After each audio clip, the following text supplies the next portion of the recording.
This is The Ramsey Show.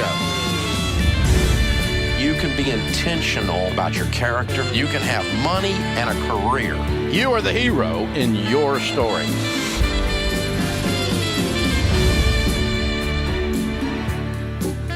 From Ramsey Network, this is The Ramsey Show, where we help you get control of your money, get ahead in your career, and get on the path to being well. I'm George Campbell, joined today by Ramsey personality, best-selling author, Ken Coleman. And we are taking your calls. So let's talk about your life, your work, your money, what's stressing you out, what's keeping you up at night. We're here to give you the right next step and help you on the journey. The phone number to call, 888-825-5225. That's 888-825-5225. Eric is kicking us off. He's in San Antonio, Texas. Eric, welcome to The Ramsey Show. Hey, guys. Thanks for taking my call. My wife and I, we recently turned our side hustle into a full-time business. Wow. We own a dog concierge business. Nice. Thank you. We started it in order to pay off our debt, and which we successfully did. And then we did that over the course of 1 year, and then we turned our side hustle into our full-time business. And so my question is really regarding our next step. We want to keep doing this. We want to keep expanding. And so the money that we have in the bank, we have about $30,000 in our personal savings. We have about $5,000 to $10,000 in our business savings account, zero debt. And we are trying to figure out if we should move our business to a country estate facility to run our business there, or if we should get an in-town commercial location. The issue being that if we do the commercial location, it's got a much higher risk because of the much higher overhead. Yeah. Let me ask you this. You clearly have these two options, the country estate and then the in-town facility. Based on the market, meaning your particular area, where you see your business coming from, is it clear that one of these is better than the other as it relates to accessibility, flexibility for your customer? Not necessarily. So the issue with going with the country route is that we would lose about half of our business, but the actual demand, because we don't have a website yet, we built our business 100% off of referrals. Wow. And so we would have a website built. We basically have that up and ready to go. So we would launch our website, et cetera, start some advertising. And so with the demand that we've analyzed, we could do either route, and we think we'd be profitable. It's just the commercial route seems like it would have a much higher rate of return, but we would also get to, service our current clientele 100% and not lose anybody. But it does come with that risk of having a $8,000 to $10,000 to $12,000 lease, potentially having to hire some employees right away rather than going a more conservative route, but at the same time having to lose about half of our clientele. Yeah. Well, okay. So I can tell by your voice and the tone that you're leaning towards one direction. And but I want to know if that's true. Which direction, before you got on the phone to talk to us, which direction were you leaning? I'm leaning towards the country route. My wife is leaning towards the commercial in-town place. Okay. And so we're talking about, and what would be your expense to the business for the country estate? The country estate would raise our expenses by about $3,000 to $4,000 a month. Our quarter one, we profited $44,000, and we turned away about $15,000 of business because we run our business out of our house. Right. Okay. So, and then the the downtown place is going to cost you about another 8 to 10 in increase. Yes, well, that plus we would have to get a POS system for processing. How much is that going to cost? Handling walk-in. I haven't gotten that one yet. My guess is $500 a month. Yeah. Okay. So here's the simple answer, George. You weigh in on this, but the simple answer here, Eric, is number one, you don't have to move now. It's one of those things where you're feeling this. Well, we're going country estate, or we're going to go downtown, and the reality is that you could stay where you are and just keep doing what you're doing, growing slow, growing smart, and keep stacking money up. I'd like to see that account have a lot more money in it. So that's a viable option. Let's call that option one. Option two, for sake of discussion, we'll call the country estate. Option three, in town. So here's what you have to do. You have to decide, do you really have to move now, and is now the best time to move? I think that's the question I want you to answer first. Right, absolutely. And so maybe I should have preferenced that. But so with where we're at, we're in a rental house. And so we're essentially in the city, and so we have the risk of, for example, if somebody found out, that we were running our business from here, we could potentially get put out of business tomorrow. Okay, all right. Well, that is good information. That's some urgency. Plus my wife and I's circumstances are not ideal with this being in our house as well. 100%. Okay, so we solved that. You got to move. All right. Yeah. So what the homework is the math is I've got to figure out what's that point of service sale, all that system going to cost for real, and I got to look at how much more would we increase our clientele by moving into the city or moving into this facility in the city, and then you start to weigh that out. What's increased revenue going to look like? And then I stack that increased revenue on one side of the paper, and on the other side I'm going, okay, my increased cost. And so this is just a numbers game. It's a math game. It feels really scary, but when you put the numbers side by side and you get everything out on paper and we look at it, George, now it's just a math equation. Yeah, and Eric, here's what I found in business and in life. He with the most patience, the most information, and the most options is always going to win. And so I think you need more options. I don't like you're back against the wall with just saying this is it or this is it. So I'm going to keep doing my research, find out what the other options are, whether it's in town or country or state. How can we get this lease down, and how can we build up that client base really fast? I'd go on Squarespace today or whatever website program you want to use. Get that website up. It'll take you an hour to use a template and get your name out there, and then start a referral program with your clients. So start to get creative with marketing to get those clients up, and move slow. Always move at the speed of cash, which it sounds like you guys have done a great job of doing so far. And on top of that, plug into all the resources we have with Entree Leadership. That's going to be immensely helpful to get plugged in with other business owners who are on the same journey. Probably a lot of folks in the animal world. I know at our events, Ken, we have a lot of people who do dog training, dog concierge. It's a booming business. Yeah. What do you make most of your money on in the concierge space? What are you doing? So with ours, we make about 60% with daycare. We make about 30% with boarding, and then 10% with drop-ins, training, etc. Okay. Yeah. Cool. I think George is right. That's a really great challenge, is to find another facility and another facility and another facility. Now, you got to do this quickly. But right, absolutely. More and that's options the thing is both of them are great options. We're just, in my personal mind, the in-town one has more risk, because what if something goes wrong and so that's where my thought is. But play that out. Yeah. So you don't have to do it on this call, but you need to also say what could go wrong. What are the chances, or what would have to be true for these things to go wrong? And then how could we mitigate that risk? Meaning, it is a risk, but if we do this, this, and this, it's not going to break us. This is just digging a little bit more and playing this whole thing out. And then, again, the safe route is never bad. We can do the country estate for a while, George. And then we can move. Frolic with the puppies for a while. This is not and forever. Then we move. Yeah. But I like this plan. Being an entrepreneur equals risk. So how do we mitigate that risk and make sure we make wise decisions that are going to help our future, and get on the same page with your wife?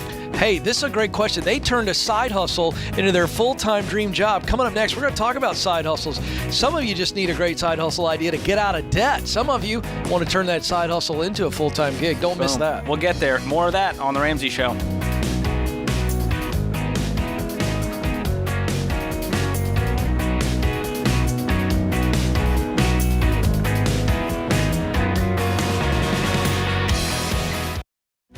If you're looking for ways to update your home without blowing the budget, I've got it. For years, I've been telling you about our friends at Blinds.com. Blinds.com makes it simple to shop top quality blinds, shades, and interior shutters from home with easy online ordering and free shipping. With Blinds.com, there's no need to renovate your entire home. Just change out what's on your windows with upscale choices like faux wood blinds, cellular, and roller shades, or even outdoor shades. Plus, Blinds.com guarantees the perfect fit, whether you do it yourself or you have them measure and install everything for you. Shop their latest looks and see how much you can save at Blinds.com today. The easy and affordable way to make your home more beautiful is Blinds.com.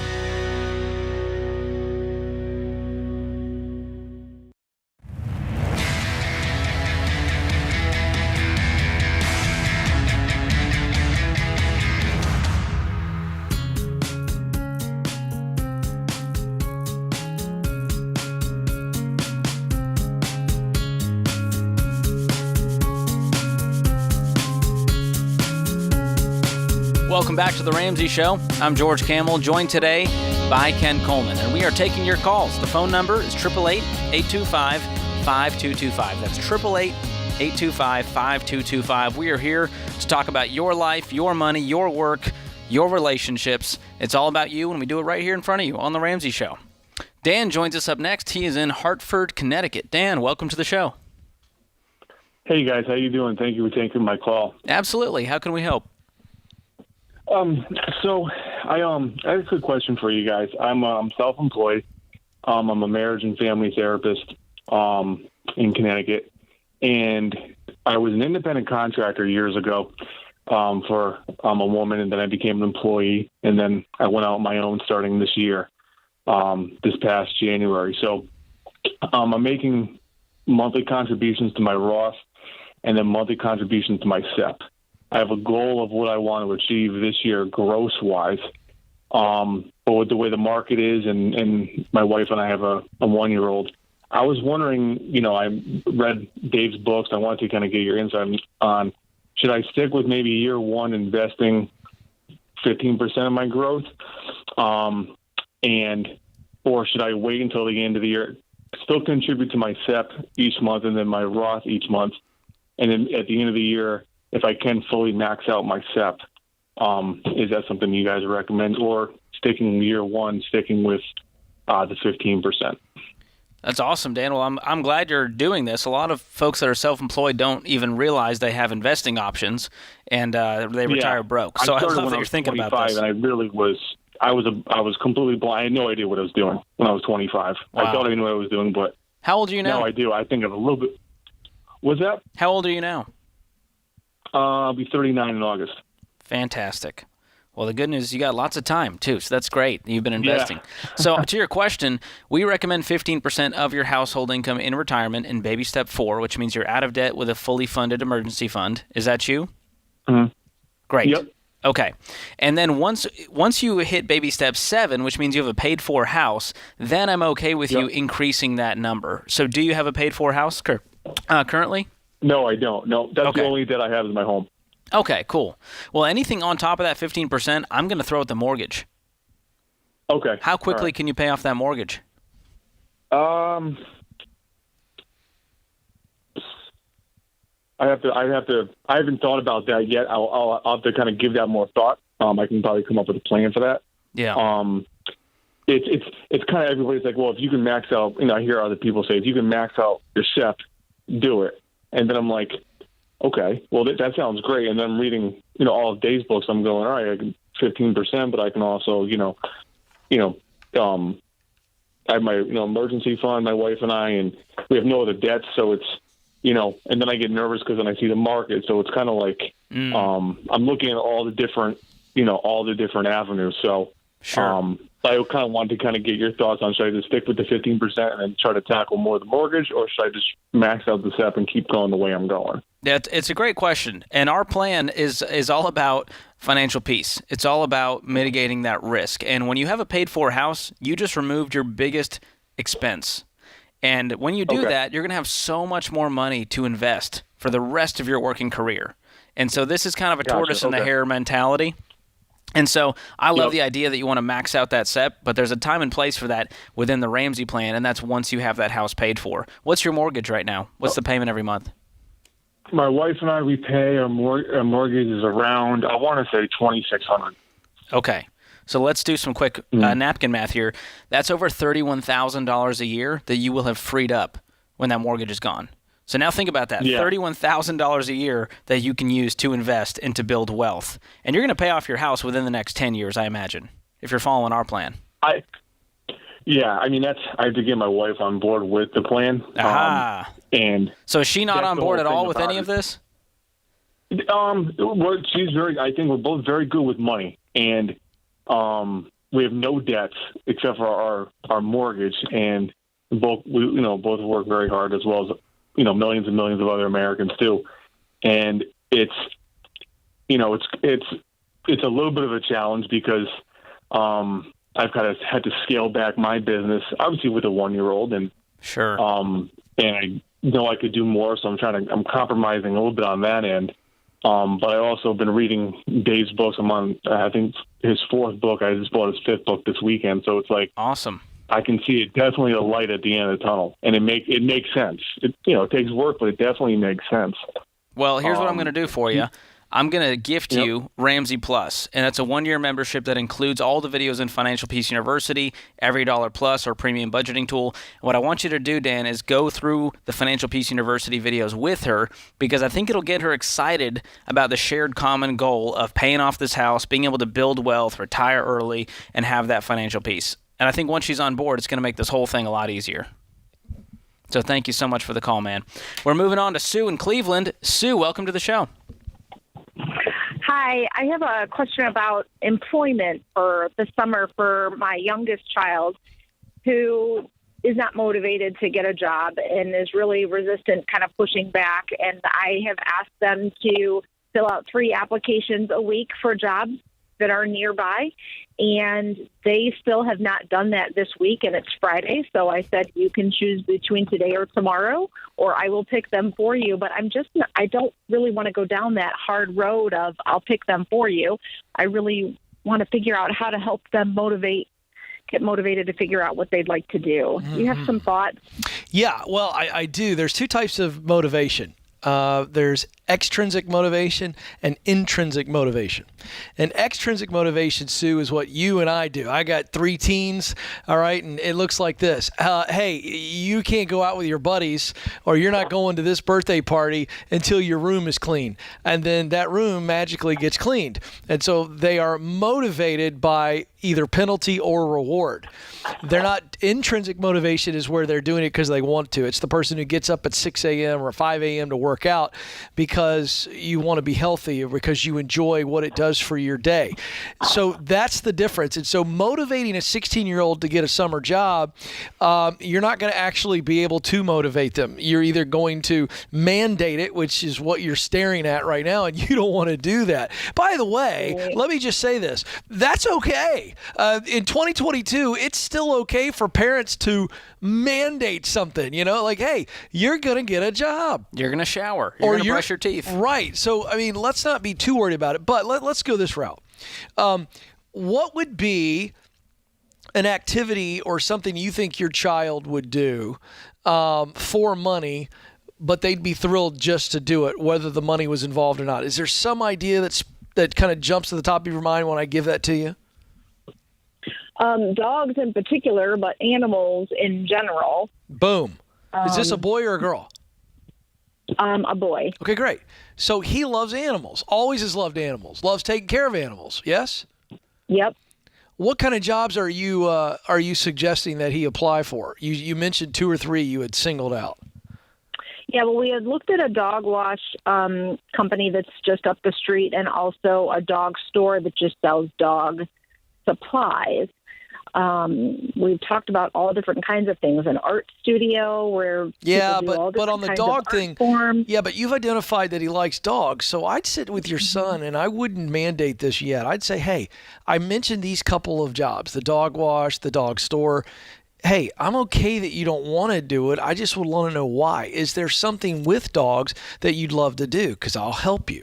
I'll help you come up with a dog walkie business, or I'll help you with a pooper scooper business, which that ain't much working with the dog. But, if he doesn't like working with people and he wants to make some easy cash, I'd find out what he is resisting. Is it work in general? Well, now it's time to be mama bear and tell him he doesn't have a choice. But if it's the certain type of work with dogs that he's more interested in, I'd steer him towards that. This is a good old-fashioned conversation. See what lights his eyes up and come up with ideas, help him there. If nothing lights him up, here's the thing. The relationship between work and money is important. If you can show him that and he gets money for the work he does, he goes, oh, I'm in control now. I can go buy some things that I want to buy. That could be a great tool to get him excited about the idea of work. This is The Ramsey Show.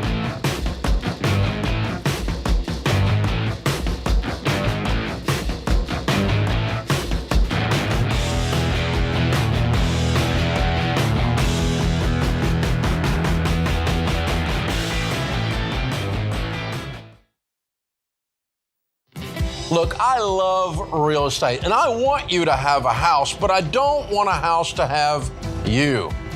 That's why you need to get in touch with Churchill Mortgage to make sure you do this right.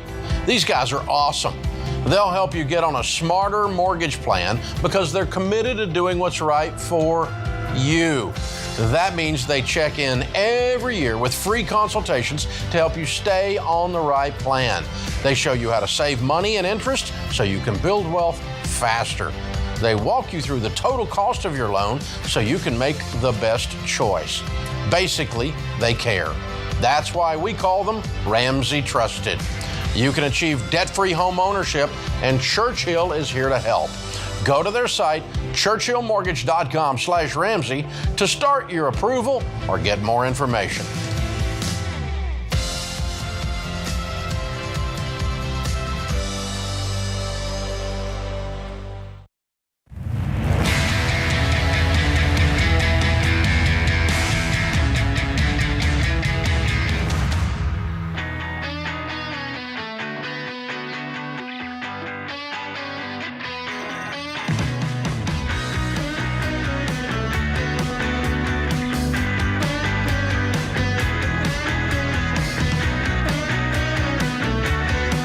Welcome back to the Ramsey Show. I'm George Camel, joined today by Ken Coleman.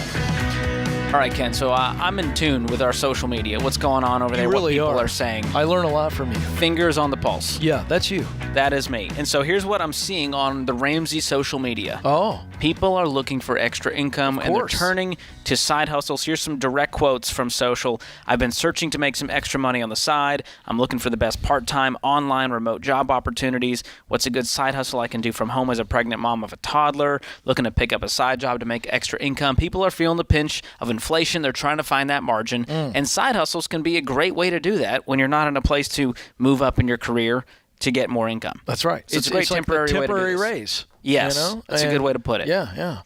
So with that, on social media, I'm on TikTok. As you know, you call it the talk. I call it the talk. Which infuriates James, but here we are anyways. And my 3 teens, which is why I do it. James is just collateral damage. That's adult trolling is what that is, Ken. Yeah, yeah. So we found a lot of videos out there on TikTok telling you how to get rich quick and passive income, which that word alone, it hurts my brain. Passive income.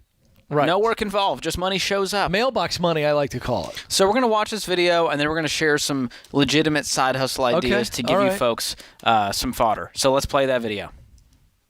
Here are the 5 fastest ways to start making passive income at any age. Number 1, starting a vending machine business. With just 2 machines, you could be making up to $1,000 per month. You're going to find those vending machines on websites like Facebook or OfferUp. Number 2 is you're going to start a lead generation business. Every time somebody fills out a form on your website, you're going to get paid anywhere between $15 and $1,500. Some people are making thousands per day doing this. Number 3, you're going to start a couch flipping business. Find couches for cheap or even for free on sites like Craigslist, OfferUp, or Facebook Marketplace. You can sell each couch that you get from anywhere between $200 to $600. 4 is you're going to sell digital planners on Etsy. You can make these digital planners for free using sites like Canva. This person has sold over 60,000 digital planners for $11 each. That's over $680,000. Business number 5 is going to be in the comments below. Like and share.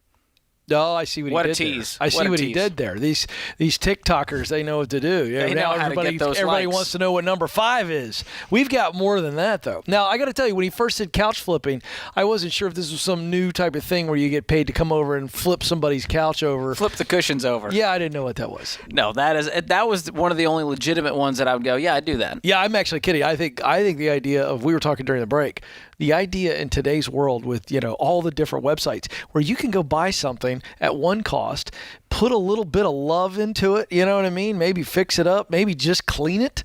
I mean, you think about couches right now, put a little steam clean on that thing and flip it and make $300, $400, $500 more maybe. Oh, yeah. You go to yard sales, Goodwill, and you start doing the research. Don't just buy things willy-nilly hoping you can flip it, but actually look it up on eBay. Look it up on Craigslist, Facebook Marketplace, see what they're selling for, and then go, I can get this for $3. I can flip it for $30. Yeah. This is worth my time. Let me tell you the place that we've got a list here. We're going to get into a list, but I'm on this flipping idea. And this is kind of a personal dream of mine, but I don't have the talent. I would flip cars in today's environment if I was mechanical. Like if I could fix something up, or let's say my brother was mechanical, or Uncle Larry was willing to go in it with me. I'm not kidding you. I would be buying cars and fixing them up, flipping them up, and flip them and making really good money right now. You can really do that if you're playing cash, right? You got to have some cash. So some of these people are going, Ken, I don't even have the cash to do that. But I'm telling you, if you're looking to, you got some cash and you're looking to really build a side hustle for a lot of reasons, this idea of flipping other products that's big. Oh, I'd be all over. Now, a lot of people want the remote work from home, amazing side hustles. And the truth is, the ones that involve physical labor are the things that people are willing to pay more for. Yeah. And so I like looking at, do you have some physical talents? It doesn't have to be talent. Are you willing to go dog sit and mow lawns and do all those kinds of things in your neighborhood to make extra cash versus some of these ones online, you're making pennies at a time. You're making $5-10. It's not going to be a meaningful amount for a lot of the side hustles. So I wrote an article for Ramsey Solutions. It's entitled 27 Side Hustle Ideas to Earn Extra Cash. We're not going to hit all 27, but we're going to highlight a couple. Some of our favorites. It's some of our favorites. George, what do you got? So number one for me is deliver groceries. Oh, really? Yeah. So now I know gas prices are high, but if you've got a car that has, gets good fuel economy and you're willing to drive around and you like shopping and do it with other people's money, that's fun. And I use this service all the time for myself and my wife. When we don't want to go to Costco or Target, you get Shipt or Instacart, sign up for one of those. You start driving around. Yeah. And what's fun is they give you a free membership if you're one of their drivers. So there's a bonus. All right. I like tutoring. Ooh, that's tutoring good. Online, in person. Let me tell you why I like this. This is an in-home deal, maybe in your home or maybe in someone else's home. But we look at the education landscape today, and kids are struggling. The pandemic put a lot of kids behind. Certainly if you're in an area where you've got some upper income areas where they're looking for some tutoring and you're really good at a certain subject, online tutoring around the globe, right, or certainly around the United States, or that in-person tutoring. I think that's a great way to rack up some cash. Yeah. If you've got a skill set, you've got the knowledge, other people need it. Yep. Use it. Another one for me is dog walking or pet sitting. We just heard from the gentleman who's got this amazing dog concierge business doing boarding and training. There is big money here because, as you know, Ken, us Americans, we love our pets so much. We spend so much money on our pets. We're willing to do anything for them at any cost. Not me. Well, there's a point of no return. Sure, I'm not saying that, but you'd pay for a dog boarding. Oh, sure. There's a place called a Pet Resort here in town. They charge like $100 a night. Yeah, no. I could stay at a nice hotel for that amount. Yeah, no. So there's good money in that, though, and there really is. We pay for some doggy daycare in the neighborhood. People to come let out the dogs, take the dogs on a walk. It's easy money. A 16-year-old could do it, and they'll pay you $10, $15, $20, $30 to do these things. Yeah, I tell you, one I like is just finding an area where people are searching for help with tasks. It could be organizing, cleaning, finding areas where homeowners or people that are busy and they've got some additional income and they're going, I just rather someone else do this for me. I would be looking in that general area. And, again, this includes mowing lawns or, whatever. I told a story years ago on our show that of a young man who bought a fishing boat cash by creating a pooper scooper business.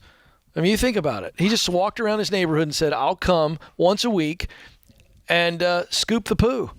Wow. And who's not going to, he's like, are you serious? And he charged reasonable rates.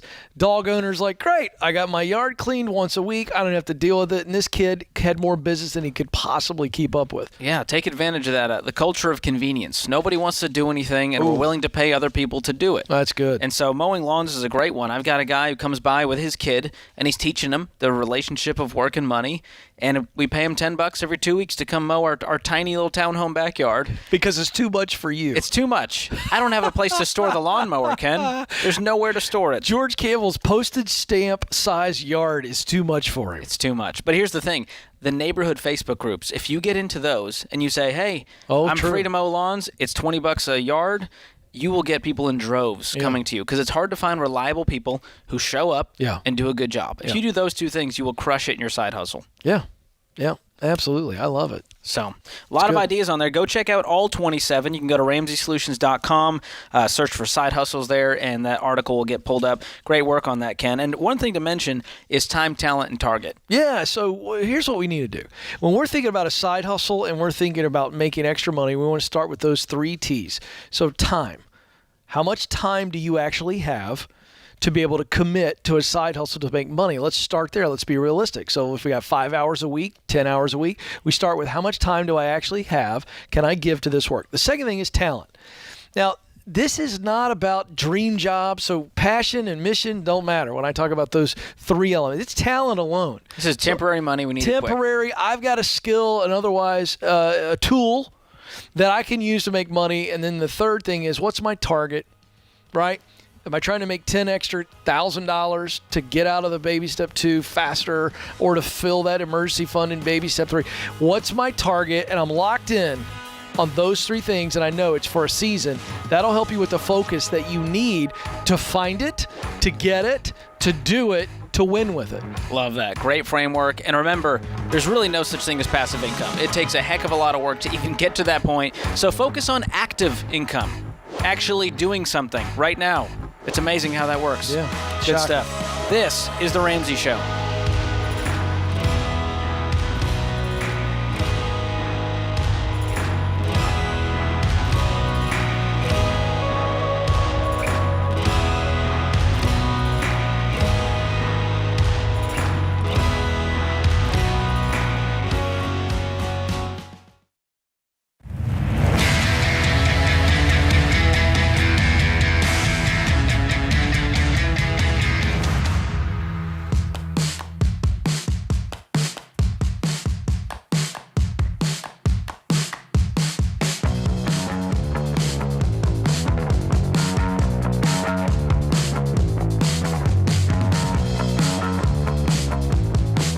This is The Ramsey Show. I'm George Camel, joined today by Ken Coleman. Ken, you know this about me. One of my favorite things to do, one of my spiritual gifts, is giving away Dave's money. I know you share in that gifting. Yeah, you and I have been privileged to do it many, many times at live events. And here we are doing it for all of America. Well, that's what we do. With the Ramsey Cash Giveaway. Yeah. So we're giving away $500 every single week in May, plus a grand prize of $3,000 in our Ramsey Cash Giveaway. So think about all the things you could do with that extra cash. We were just talking about side hustle ideas. This is the best side hustle, is just to win giveaways. That would be nice. So if you want to enter, go to RamseySolutions.com/giveaway. And the cool part is you can enter every single day. So set a little reminder on your phone, make it your homepage on your computer for the month of May, and enter every day. No purchase necessary, but you got to be 18 or older to win. So sorry, kids, if you're out there, this isn't for you. And we're not stopping there either. To help you crush your financial, personal, and professional goals, we are putting our #1 best-selling books and tools in the Ramsey $10 sale. That's up to 67% off. So here's my question to you, Ken. What's the last thing you bought for $10? Wow, that's a really good question. It's an interesting price point. Yeah, it was probably something at Chick-fil-A. That makes sense. Probably a What's your combo. order at Chick-fil-A? I like the grilled nuggets. Really? Grilled nuggets. Wouldn't take you for a grilled nugget guy. Really? Yeah. What? I mean, not the picture of health? No, I just thought you were more of a handheld sandwich kind of guy. Well, I really love their spicy chicken sandwich while we're talking about it. But I think my go-to order is the grilled chicken nuggets. I'm going Me to too. water, a side of pickles. Yeah, this is how we keep our physique. Listen, man. America's wondering what the secret is. No, they're not. I No one's promise you they're not. I love it. Well, here's the deal. You can spend your money on a lot of things, and times are tight right now, and I'm glad the inflation hasn't hit us at Ramsey. It's not the $11 sale. It's the $10 sale. Oh, that's We're keeping nice. our promise. So That's a very you good can call spend out. $22 to go to the movies, not including popcorn or soda. You can spend $10 for almost 2.5 gallons of gas here in Nashville. Isn't that the truth?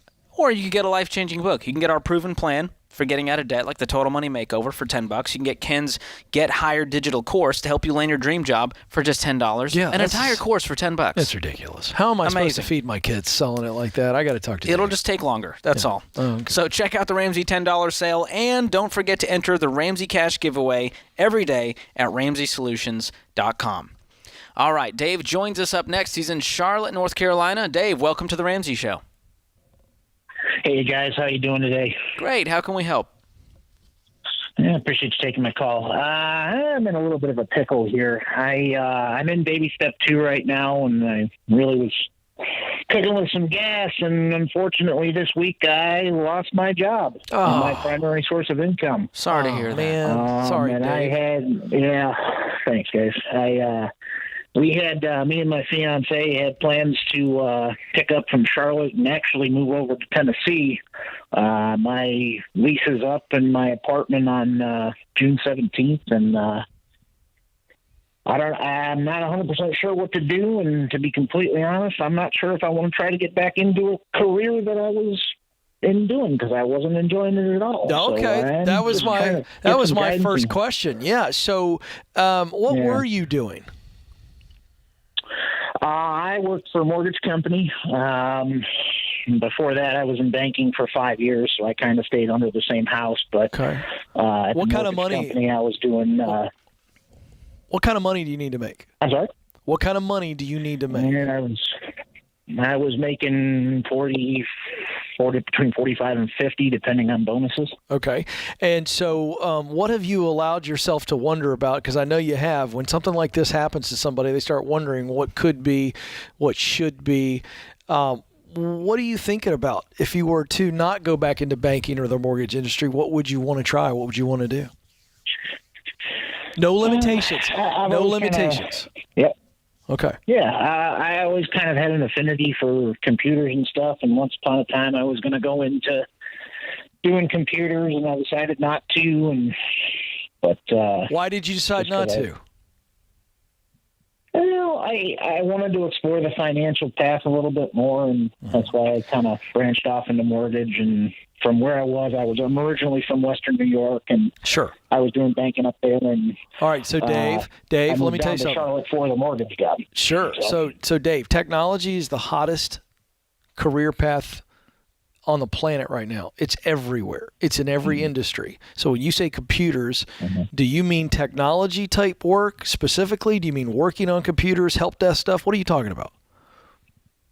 Any or all of the above, just a way to build a career is basically what I'm looking for. I'm not just looking for a job and a paycheck. I need a career. There we go. Okay, so two things. We've got to solve the urgency, and that is you need a paycheck pretty quickly, correct? Yes, sir. Yeah, so you don't have enough margin. So right now, your number one priority is get a job, okay? I don't even care what industry it's in because we need stability. And here's the good news, Dave. You're in Charlotte, North Carolina, and the job market is hot, pretty much all across the country. If you got to work two jobs right now to bring in the equivalent of $40,000 to $50,000, you can do that. Would you agree with that? Okay. Absolutely. Okay, good. So we have a short-term strategy, which is two jobs, one job. I got all this experience in banking and mortgage. Can I hop over to another bank or another mortgage company in the short term to stop the bleeding, meaning no income coming in, all right? Now, then the next step is I want you to really explore what technology, computer work you would like to do. Do you want to go into cybersecurity? You want to become a developer? Do you want to be like one of those Apple geniuses that George is always talking to me about that can fix anything? You've got to right. But listen, you got to create a list of, I think I'd be interested in these three things. So then we go talk to people who are actually doing it. You live in Charlotte, North Carolina. You have plenty of relationships. You could sit with somebody who's in technology and computers and find out what's your day look like, good, bad, and ugly. What does it take to get qualified? How much is it going to cost me to get qualified? How long will it take? These are the questions you need to get the answers to. Now, I'm going to give you my book, From Paycheck to Purpose, okay? So hang on the line. We're going to give you that book, and that book is going to help you walk through this process, okay? But it is not as difficult as it seems once we get stable again. So we want just a job where you've got the talent to pull it off, keeping the check coming in, decide whether we're moving to Tennessee, we're going to stay in the Charlotte area. That's the decision that needs to be made right now, because this might be that push out of the nest that gets you there. Yeah.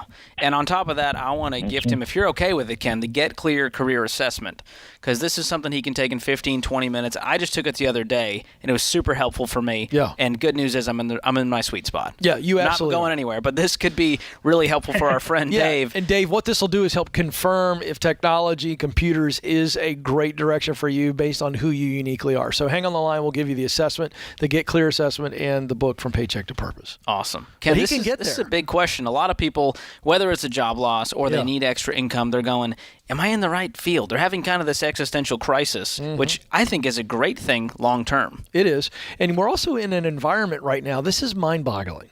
we're now close to 38 million people have changed jobs since August of 2021, folks. They're calling it the Great Resignation. If you've not heard that term in the media, these are the facts. And so when you're talking about that many people changing jobs, people are paying attention. They're going, oh, Larry moved jobs, and then Becky moved jobs. And so it also, well, wait, everybody else is moving. Am I supposed to move? They don't want to be left behind or left out.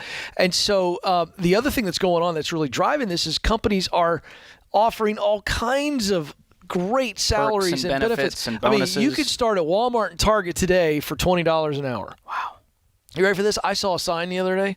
One of our listeners of the Ken Coleman Show sent this in, and we shared it on the show. I should have showed it to you, James. It was a Taco Bell sign, help wanted, and it was a sign in front of a Taco Bell, and they said, great pay, all the things, and they said, and cell phone breaks. As in, like, remember the smoke breaks? Well, now it's for the kids. You can have a cell phone break. You can get on the talk for 15 minutes. There we go. Twice a day. Catch up on your Instagram DMs. This is what companies are doing to try to get talent. What a time to be alive. Thank you. Hey, George, can you handle the next segment by yourself? I'm going to have James give me a cell phone break. Oh, I thought you were going to go get a Gordita Crunch. I thought I inspired you to eat. That's wonderful. Yes. Well, hey, that puts this hour of The Ramsey Show in the books. My thanks to my stellar co-host, Ken Coleman, all the folks in the booth keeping the show running, and you, America. We can't do the show without you. We appreciate you listening, and we'll be back with you before you know it.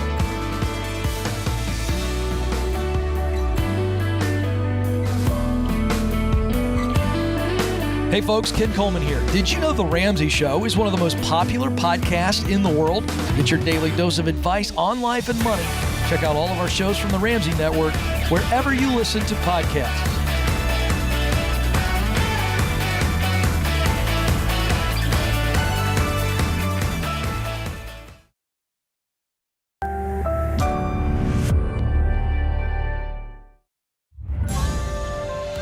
This is The Ramsey Show.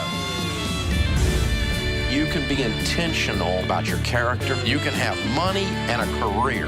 You are the hero in your story.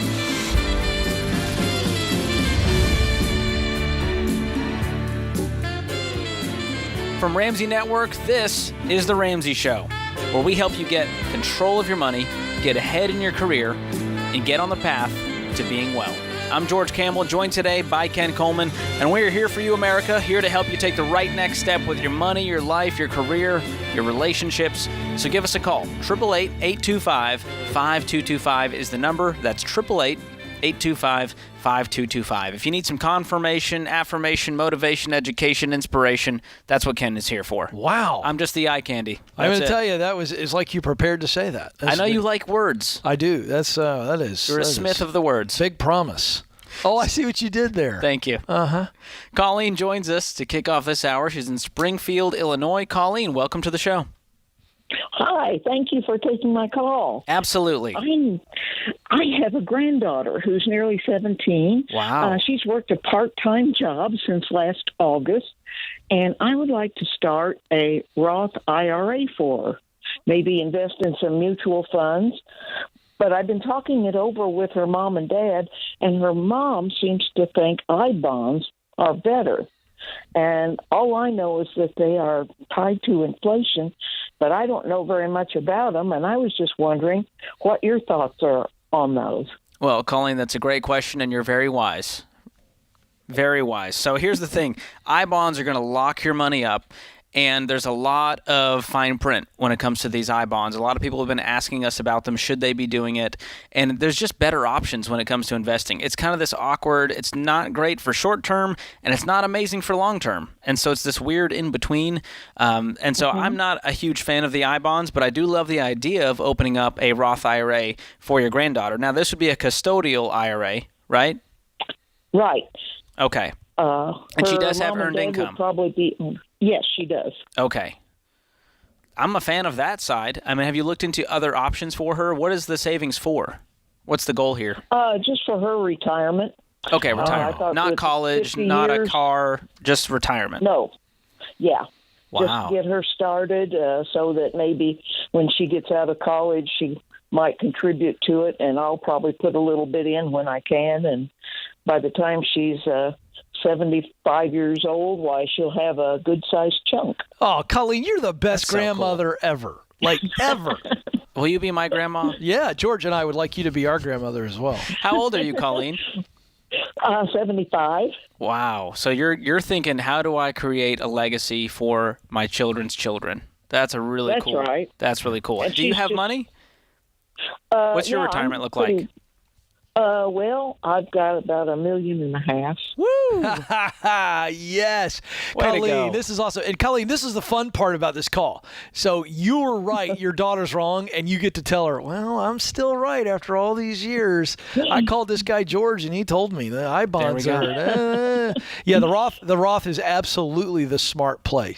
Yeah. It's not just the one I've always wanted to go with, and Yeah. there's 3 other grandchildren younger than the one that's 17. So I'm just waiting for all of them to get a job before I can start a Roth IRA. Hey, if you tell them, hey, as soon as you get a job, we're opening this custodial Roth IRA, and you show them some numbers of what that money can turn into, their eyes are going to light up and go, I'm going to get a job tomorrow, Grandma. yeah, absolutely. That's awesome. So the reason I asked about what is this for is if it's for retirement, I'm good with that. But if they needed to access the money earlier, I was going to mention something like the Uniform Gifts to Minors Act or the Uniform Transfers to Minors Act, the UGMA or the UTMA.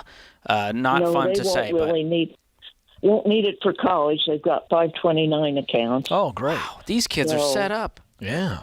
Yeah, that's I hope incredible. they're not too spoiled.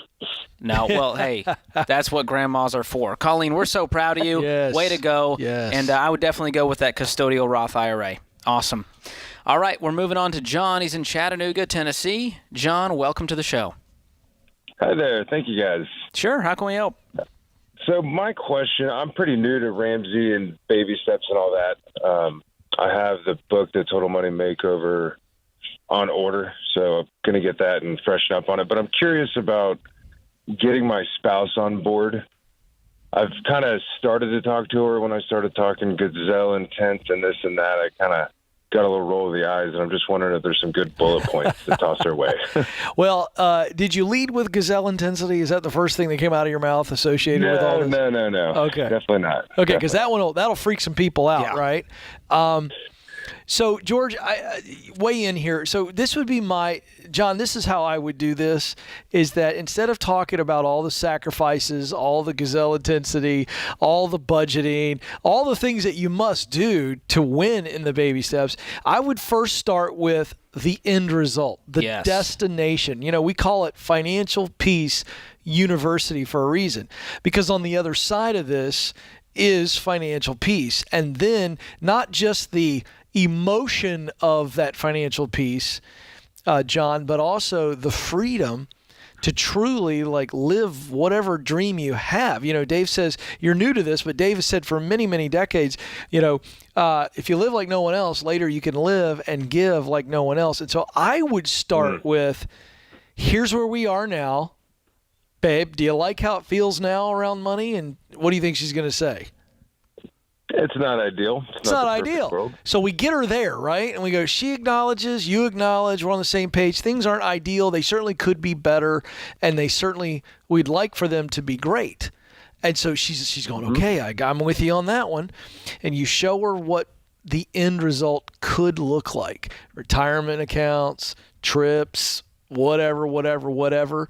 You two dream together for a little bit before you try to walk her through all these baby steps where it's going to be really, really hard. So here's my point. When you get her bought in to a desired future, well, then there's no convincing her anymore. George? Oh, yeah. I love the idea of having that vision, Ken, and having those shared goals. Before we have shared language, we have to have those shared goals. So sit down with her, John. Maybe you guys go on a little date night and say, hey, here's my goals. Here's my heart behind wanting to do this. Are you on board? Will you go on this journey with me?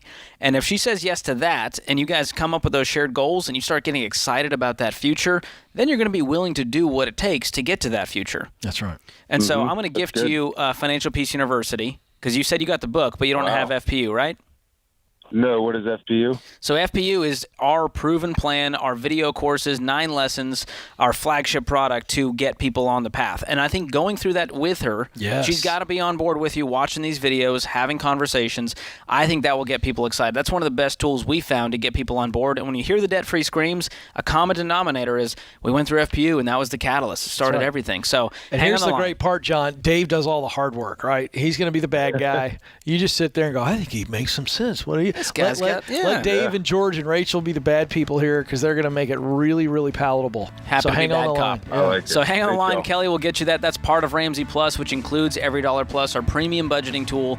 Once you guys get on a budget, because it's tied to that shared goal and that amazing vision, man, you guys are going to be unstoppable. So good luck with that. I know it's a tough conversation. A lot of people struggle with getting the spouse on board. But when you do, you will create some amazing, amazing momentum. This is The Ramsey Show.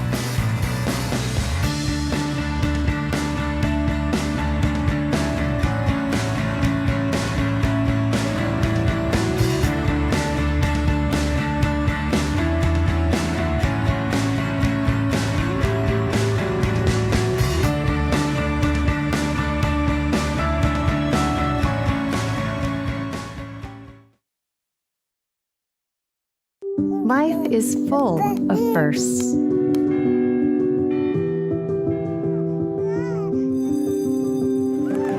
As the first and longest-serving Christian health cost-sharing ministry, CHM has shared medical expenses for its members since 1981. We believe you should have the freedom to focus on your health while being supported by a community of believers, giving you the opportunity to create many more firsts.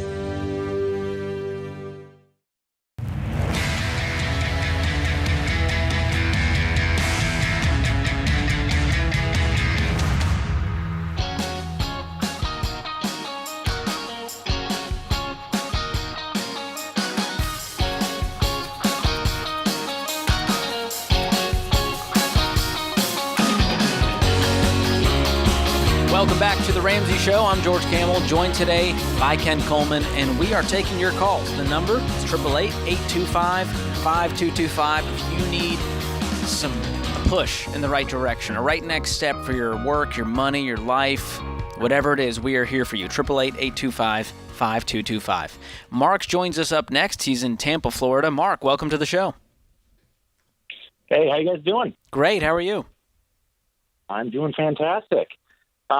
Just had a question for you. I'm trying to plan for taxes next year. So as of today, me and my wife just completed baby step number 3.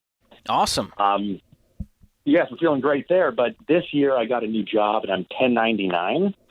And so all that money that I got, we put towards the student loans to finish them off this year. So now that's done. And now I saved up, 3 to 6 months worth of expenses. I'm just trying to think, how do I plan ahead for these taxes? And also, we have a third child on the way, so we're looking to get into a bigger house at some point in the next, 2 years or so. I'm just trying to think of how do I save while also making sure I'm covering my taxes. Yeah. Well, the way I look at it, so you're not paying taxes right now as a 1099 employee, and so the onus is on you. Yep. And so I look at that as I don't actually have all of this money. It has a name, and it's Uncle Sam. It's the IRS. And so don't treat it like it's just money coming into your budget. Treat it as if, okay, we have 70% of this, and the other 30% we're going to sock away in a savings account so that we can do our estimated quarterly taxes. Are you doing that currently? Kind of mentally. Really, I'm just throwing everything into a savings account now. I'm going to tell the IRS I mentally paid my taxes this year. That's good enough, right? I want to try that one as well. What do you mean mentally? You mean it's your entire paycheck is in one savings account? Yeah. So my wife works as well, and so that's pretty much covering our mortgage and our monthly utilities and all that. So really, everything I get is just going straight to savings. Wow. But it's more so a house savings account. Yeah. I haven't really separated out just for taxes. What tax bracket are you in, or do you think you will be in based on this new job and income? Me and my wife combined, we'd probably be right around $300,000 for the year. Right. So you know what your percentage is withholding. 35%. I think that's the safe play. You're obviously saving 100% right now, but to George's point, you need to put a name on it, not just all in the new house fund. So the Uncle Sam fund, I'll go with George's very witty advice there. The Uncle Sam fund is at least 35. I mean, I'd probably make it 35%. Yeah, I think that's a safe bet. And anything left over, if you go, oh, all right, taxes were less, that's great news. You've got some extra money to put towards your next goal. But what I would do is start to calculate, okay, what's my taxable income going to be this year? What's the tax burden going to be? And then divide that into quarterly payments and make sure that you're logging into the IRS website and making those estimated payments every single quarter. That's what's going to help you avoid any penalties and fees and fines later down the road. Okay. So do the quarterly payments. Quarterly payments. But I would also seek out one of our tax advisors. Yes. One of our endorsed local providers at RamseySolutions.com, because a good tax advisor is going to give you not just general advice we gave you, but some very specific things that you can do to minimize your tax burden. You're keeping records, things you're able to write off. I mean, there's a tremendous amount of benefits to a 1099 income if you have the discipline, and you do. I mean, my goodness, you're already socking the entire check away. So discipline's not the issue for you. It's strategy. So I'd go see a good tax advisor, somebody who you trust, and everything they explain makes total sense to you, to where you wouldn't even really need them after that initial advising part. And that's how you'll make those quarterly payments, and you won't end up paying too much. And you can obviously look for tax benefits and tax savings. Good stuff. All right. Thanks for the call, Mark. Appreciate it. We're moving on to Brittany. She's in Denver. Brittany, welcome to the show. Hi. Thank you so much for this opportunity. This has been a debate from my husband and I for about 7 months. Glad to step in the middle of it. Is he on the phone too, or is he not around? No, he's with the baby in another room. I told him to go away. That's good. How can we help? So, we do not know if we should keep our home that we're living in right now, and we have an opportunity to buy a house in Oregon, another state away, for a flip. So we don't know if we should keep it and rent out this house, or if we should sell it and, if we should sell it or rent it out, because we eventually want to move back here and be in this house or be in this area and have it as a rental when we move back. So are you planning on moving to Oregon? Yes, for a couple years. So you're going to buy this house, move to Oregon, and then eventually you want to come back to Denver? Correct. Oof. Well, do you have the money to pay for this new house in cash? We do not. Okay. So we're talking double mortgages here, because your current house is not paid for. No, it is not. We owe $230, and we do have an opportunity we have somebody in line to rent it. We actually have a studio that we rent above our garage, and then the house would be separate, and we would get $3,000 total for the rent. And my mortgage is $1,740. What's the new house cost in Oregon? So it cost $440. We are selling our business here when we move, and we will get $100,000 for that. $100K so we for the drop business. That down to, what would the house sell for that you're currently in? About $550. Okay, so that would leave you, I'm guessing after closing, probably around $300 you'd net from the house sale if you sold it? Correct. Yep. And then $100 from the business. You could almost pay for this Oregon house in cash. Do you have any money in savings? We have $32,000. Okay, but that's your emergency fund and everything. No, my emergency fund is $16,000. Oh, fantastic! Wow. Well, here's an idea. We're on baby step 5. So go ahead. We are not fans of becoming real estate gurus before your current home is paid off. We're not fans of having multiple mortgages because it increases your risk, decreases your financial peace. So if I woke up in your shoes, I'm selling this house. Mm-hmm. I'm going to take that $300 plus the $100 from the business plus my savings, and I'm probably going to scratch up the other $8 and pay for this Oregon house in cash, which means you don't have a payment in the world. Right. So you're going from having 2 mortgages to now no mortgage. And then how fast could we save up to buy another house in cash, and then we can get into real estate investing once we have our current home paid off? And let me just add to George's brilliance here on this. What he's saying is right, because you're looking at making if I heard you correctly, about $1,300 a month if you were to rent your current house, right? And that's if nothing ever goes wrong. That's right. That doesn't include expenses to keep the house up because you've got a room over the garage plus a full house that you were the landlord on. So you're a long distance landlord. And you're long distance. Thank you. And so if you look at the numbers, I don't know which side of the debate you're on, but if you look at the numbers for renting, it doesn't even come close to the money you're going to stack away by doing what George told you by not having any mortgage. Down the road. Yeah, like immediately. Like as soon as you move to Oregon, you start stacking up money because you don't have a house payment. Right. The real question is, whose side are you on? Is your husband in favor of selling the house, or does he want to keep it? No, we both are. We figured you would say sell it, but we were hoping we could get away with renting it. Listen, you can get away. You can get away with it. Who wants to live a life of getting away with something? You have permission to do what you want, Brittany. And you know what? The truth is, you're not going to die from either decision. But I'm here to help you create build wealth as fast as possible the right way. And to me, that's to reduce the risk. And if with this mentality you go, well, we should go get another place with very little down and rent that out, and you start to get starry-eyed at all of the upside while removing all the downside, removing all the risk. And what if the tenant doesn't pay? And what if the HVAC goes out? We got 2 mortgages, we're stressed out of our eyeballs, and we're trying to do it all long distance. That's stressful. I'm already stressed. I'm stressed out thinking about it, Brittany. Yeah. So that's our plan. You can do with it what you will. The advice is free. And some say it's worth what you pay for it, Ken. There you go. This is The Ramsey Show.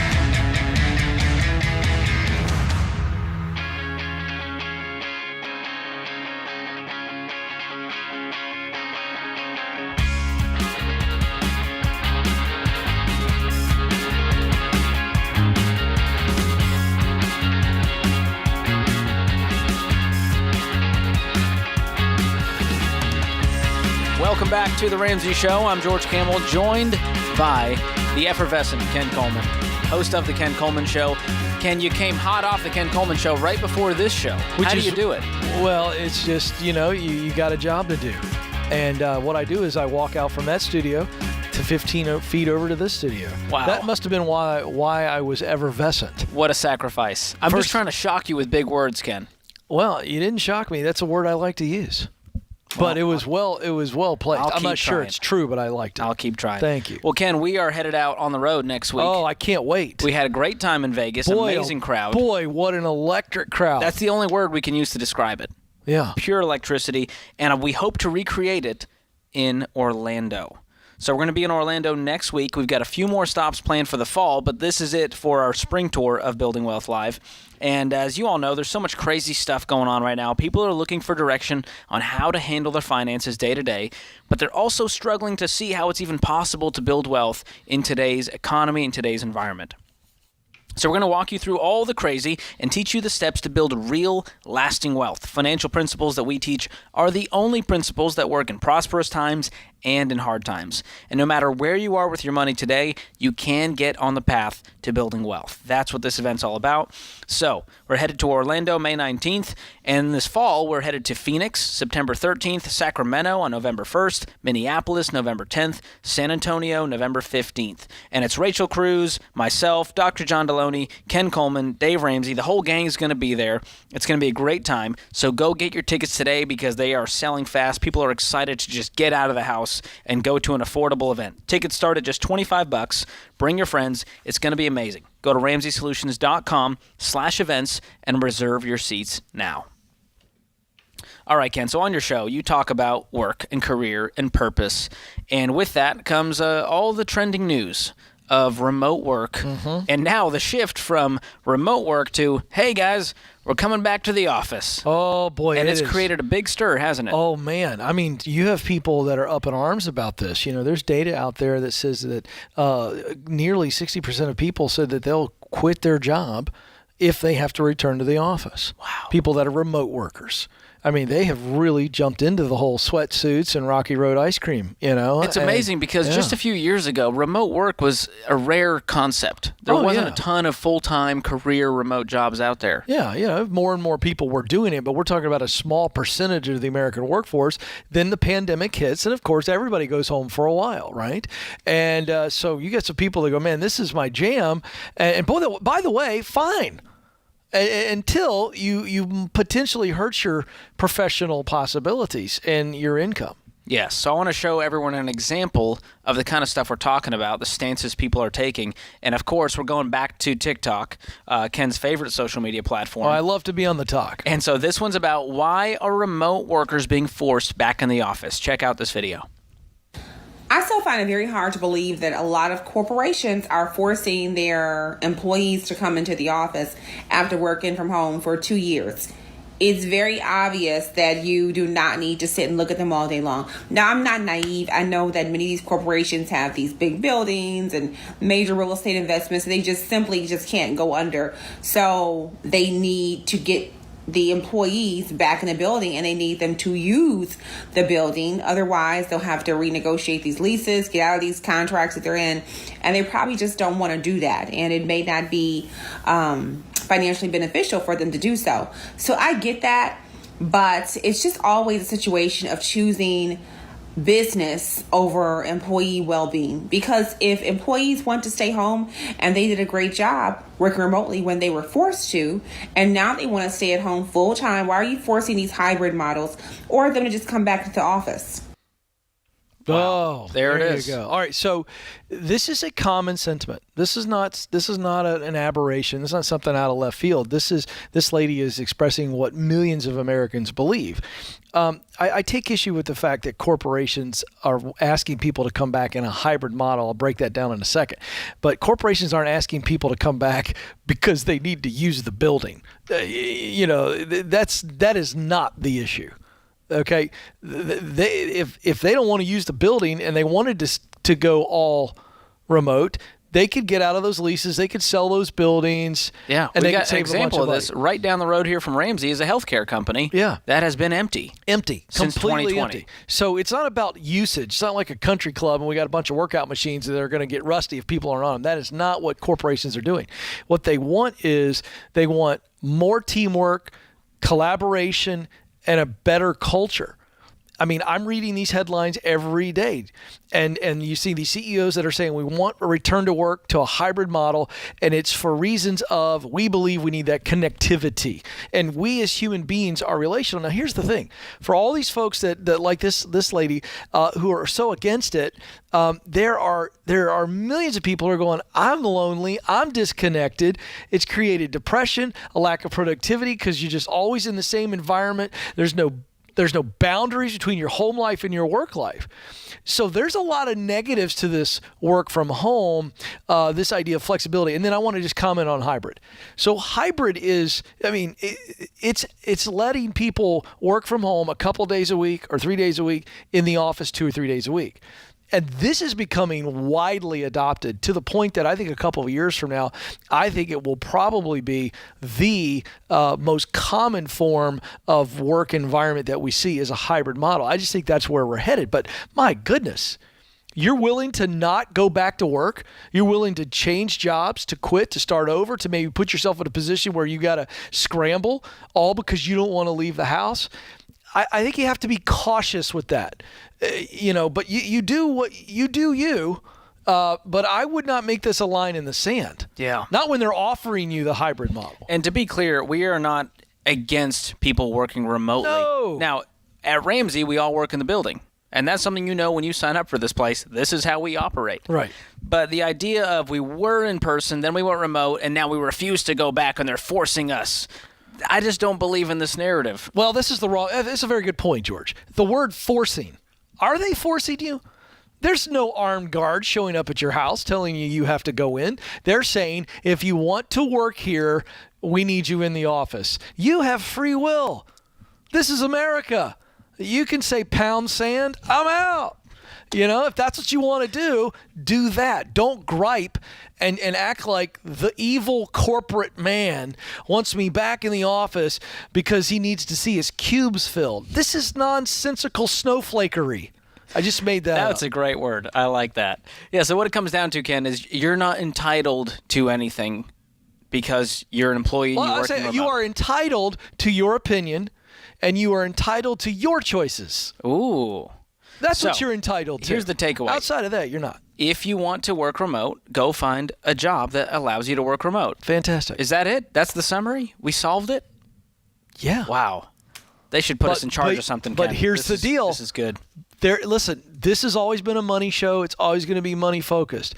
What I'm cautioning is that you were to take a step backwards professionally and financially, all because you feel you have the right to work in your conditions all the time, and the company has no opinion about it. It's nonsense. So don't hurt yourself over this. Get over it. Yeah. I got to tell you, I don't see what the big deal is. About going really back to don't. the office? The hybrid model. Oh. I can see if you love remote work and you can get full-time remote work, go for it. I'm all for it. Be remote. I can't be away from people that long. I got deep problems. You love me too much. I love George. I need to be around George. You know what I'm saying? Said no one ever. But what's the problem with a little bit of work in the office for some collaboration, some culture? It's like we're ignoring the fact that we're humans and that we're relational. Yeah. Well, one thing's for sure. Work has got a lot more complicated, and you've got to start figuring out, where are my values? What do I want for myself and for my family? Where do we want to live? And the beautiful thing is you get to decide. You have free will. You have agency over your life. You control your destiny. And the moment you think it's in the hands of the employer, the evil, greedy crooks, I got to just back up and say, hey, you have choices. Remember that. Take control. This is The Ramsey Show.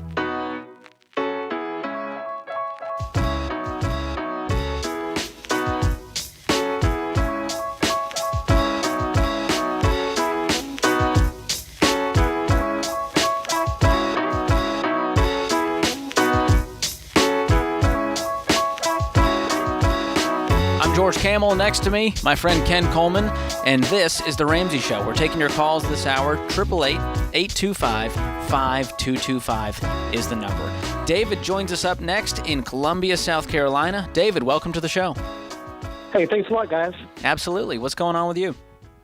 I hear y'all talk a lot to these people who are like in their 20s and they think they got it tough, and I'm thinking you guys got decades ago. I'm 51, so I just want a little bit of hope here, I guess, because I feel like, 51 is the new, 91 or something. 51's the new 30, man. You got it twisted. So, we're not even remotely where my wife and I where we want to be and everything. But, again, I'm 51. She's, I'll just say, a little younger than me. I won't get her age. I'm not stupid. But, we really don't have anything built up yet. Now, we're not in dire straits. We're not one of these people that have, $50,000 in debt or anything. But, we want to be somewhere. We have twins that are 8 years old now. So, we've got a ways to go before they're off on their own and everything. And so kind of the main thing I'm wanting for is some hope here and some direction, I guess. Okay. Well, what's your financial picture look like? Do you have any debt? I would say my estimate is around $8,000 between credit cards and some medical bills. Okay. And then I have a car note. I do have a car note. And a car loan. Okay. And that all adds up to $8,000? Well, no, the car was another about 10. I'm sorry. Okay. Yeah. Don't lie to me. Come on. I'm trying to help you, David. I know. Okay, so how much money do you guys have to your name in liquid savings, cash, all that? Let's say about $3,200. $3,200 to your name. And have you started investing for retirement? Where are you guys at on that front? I did. I started a 401k a few years ago, and also some 529 plans for our daughters. And then a friend of mine made a good point. He's like, stop investing right now until you have everything paid off, and then go back to invest. And I said, I don't want to do that because I got some good momentum doing it, and I didn't want to lose that because I was proud of myself. But he said, don't keep putting that money in the retirement right now. Get off the debt, and then you can. This is a wise friend. I didn't want to lose that time. I'm with your friend on this. I know you're feeling the pinch, David, because you're 51. You're going, well, I want to retire with dignity, and so I got to be investing. But then you're trying to clean up a mess over here, and so you've got a lot going on right now. And so I want to simplify it for you by helping you focus on the baby steps. This is the path to financial peace, and your friend is right. We got to clean up this debt and use those payments you were making to now help you build wealth. You see where he's coming from there? I do, and he actually teaches financial peace at his church. So awesome. I know he's a wise person. Good. So as far as the hope side, it's not too late for you. You can still retire with dignity. You may not have $20 million in the bank, but you absolutely can do this. So you can get out of debt, get the emergency fund in place, start investing, pay off the house. The kids are going to be okay for college. They'll figure it out. They got 10 years before we nail that. And so just take it one step at a time, one day at a time, but focus your efforts on one thing at a time. And right now, that is getting out of debt. And so $1,000 is your starter emergency fund. Beyond that, the rest of the money is going towards this $18,000 of debt.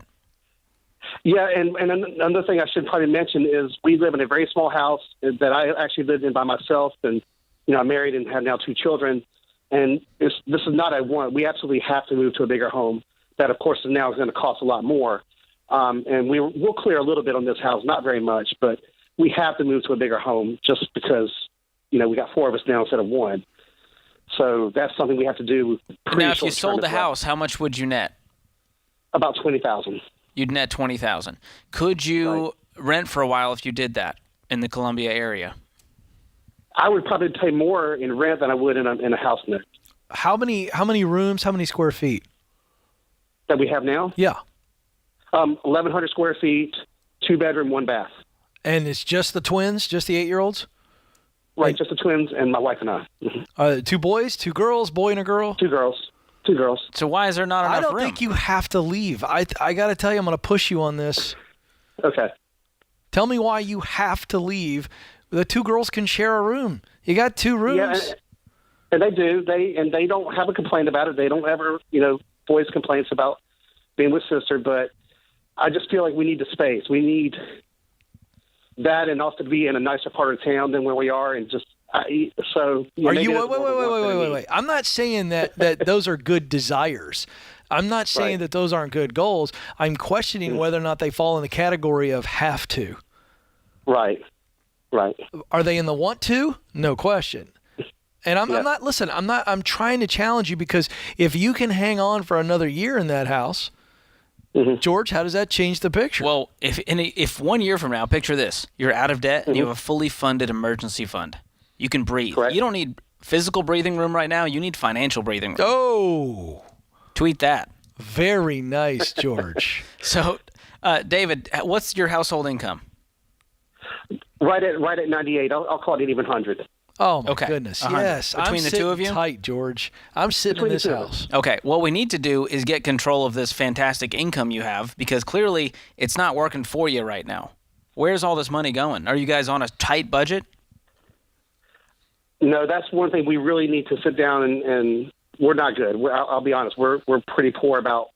We don't communicate when she writes a check and I write a check, or I spend money on something. We don't really communicate a lot now. And I do have a side hustle that makes about $4,000 a year, so it's very variable. But on average, about $4,000 that I do. Okay. Well, step 1 is you guys getting on the same page and getting on a budget. And I'm going to help kickstart that for you as a gift. I'm going to gift you Financial Peace University, our 9-lesson video course, and Every Dollar Plus, our premium budgeting tool. It's all part of Ramsey Plus, so hang on the line.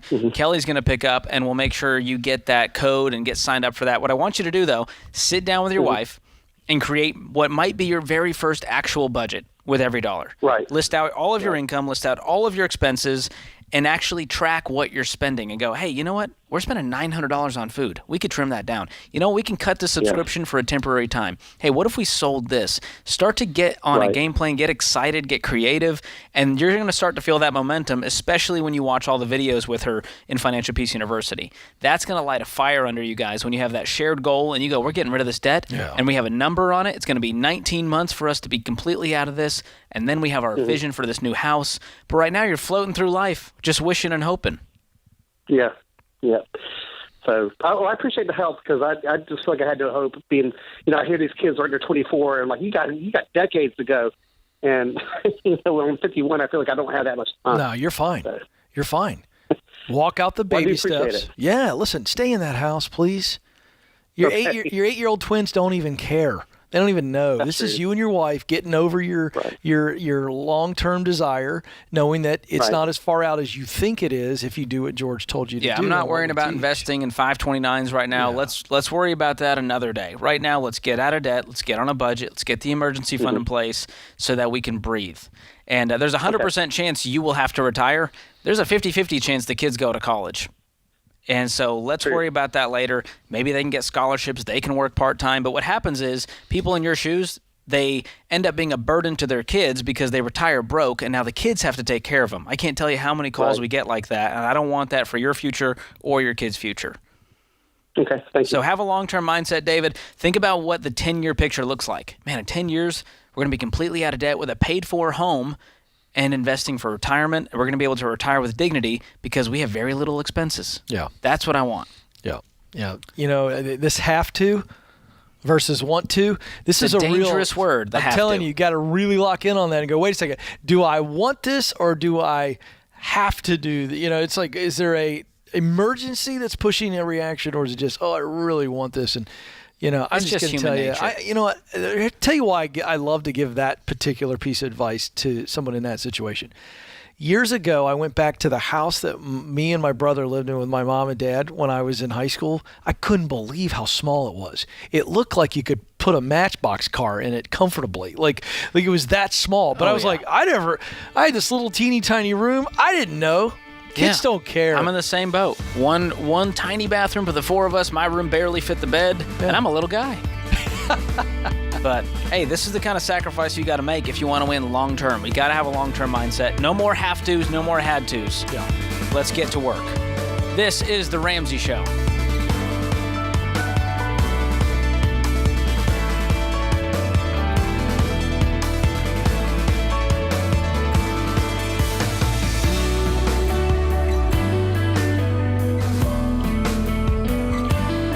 Do you love a good Dave Rant? Want to see the latest Ramsey Show videos going viral? Check out your favorite moments from The Ramsey Show on YouTube. Go watch and subscribe to The Ramsey Show channel on YouTube.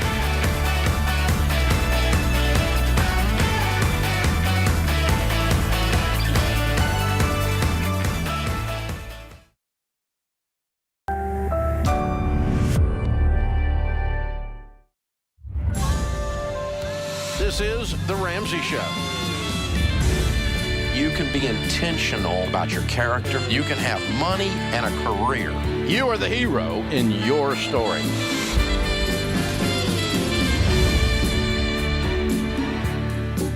From Ramsey Network, this is The Ramsey Show, where we help you get control of your money, get ahead in your career, and get on the path to being well. I'm George Camel, your host, joined today by Ken Coleman, and we are here for you this hour, America. Give us a call, 888-825-5225. That's 888-825-5225.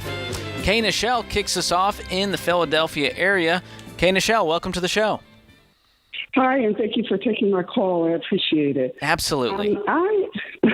Okay, I hope everyone's doing well. I'm just returning to work. It'll be 3 years in September. I'll be 60 in January, and I work for the city as a librarian. I was a caregiver for over 10 years, so I don't have any, I guess you call it savings or anything like that. Okay. And I'm trying to make a decision about where to live. I live in an apartment right now, but I'm kind of scared to take on any type of mortgage. 15 years means I'll be 75. I do have some outstanding debt, about $60 in credit cards. I have a student loan is about $120,000. So I have spoken to someone about a co-op, and in theory, it sounded. I'm not sure what I should do as far as housing is concerned. Okay. Speak directly into your phone for us as we continue here, but I think I got most of it. How much total debt do you have? Well, with the student loan, which is $120,000, it would be $126,000 total. How do you have $120,000 in student loans at 60? Okay, well, I started grad school in New York, and the week I got there, I got into an accident, and they were student loans. They weren't excused, despite the fact that it was partially their fault, the accident I was in. So when I became a caregiver, I went back to school online, and I lived off the loans because I wasn't living off my parents, the savings for my mother. So that's where the large student loan comes from. Oh, I'm so sorry. Well, I mean, this is a mess to clean up, especially at your age. What are you going to be making with this job with the city? Well, I top out at my grade, which will be $60,000 next year. However, I am working on another addition side job, but it requires some training, which is in project management. Okay. Well, here's the thing. As long as you're able to work, you've got some hope here. But you could live to 90. Statistically speaking, if you've made it to 60, you could live another 20 years. And so what you can do is get rid of this debt and retire with dignity. I don't know that a house is going to be in your near future, to be honest with you. So I want you to get your income up. Did you graduate from the program that you were in? I graduated with a master's in library science. My undergrad is in journalism. And I haven't gotten my project management certification, but I'm working on that. Okay. I want you to make sure that we're utilizing whatever programs you're certified in to make sure we get your income as high as possible, which is what Ken Coleman would want you to do, is get that income up as high as we can. Yeah, I'm just curious. How much more do you anticipate that you'll be able to make on the side with this project management certification? I plan on probably doing a change as I go up the ladder with my job so that my income will increase. It's just a matter of the timing that I'll do this.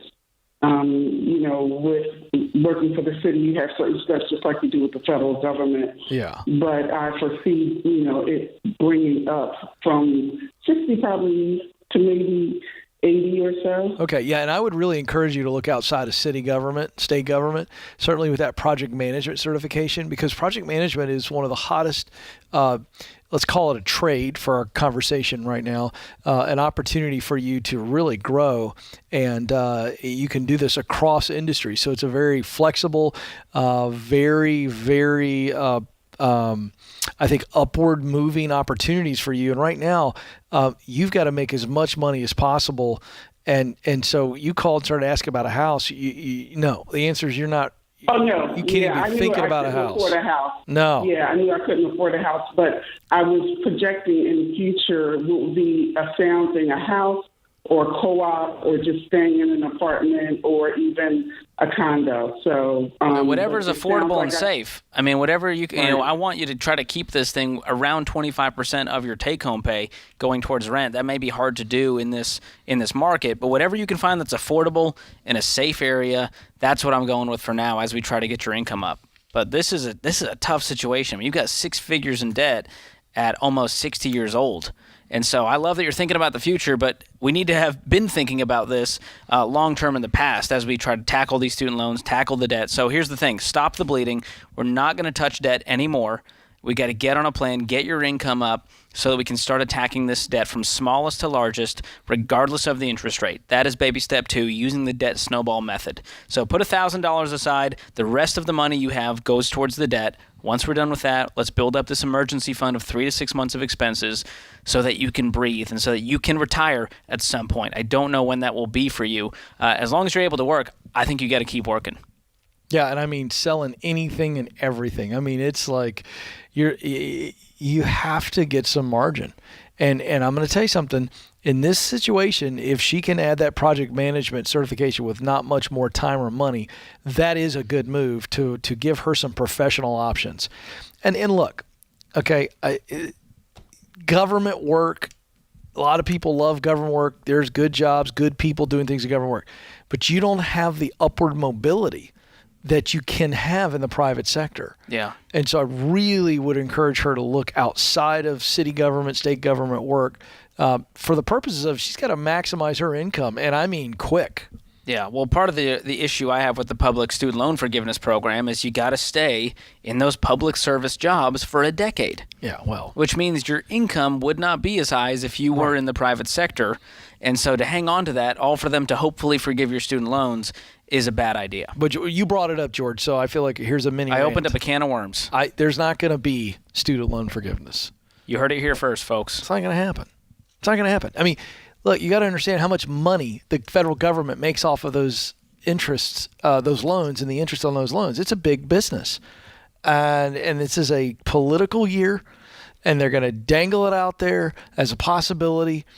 And the reality is like if you look at the numbers of the amount of people in the United States that don't have college degrees, it's now like 64% of Americans. Wow. Okay?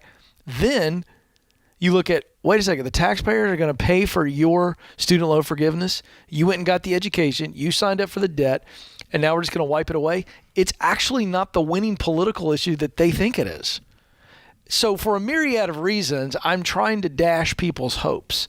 Not to be unkind, but to put this into perspective. The government is not going to come riding in on the glorious white horse, and Uncle Joe's not going to wipe your student loan debt away. It's not going to happen. I think they need to put their hope in someone who can actually help themselves, the person in the mirror. Well said. That's what we should focus on. This is The Ramsey Show.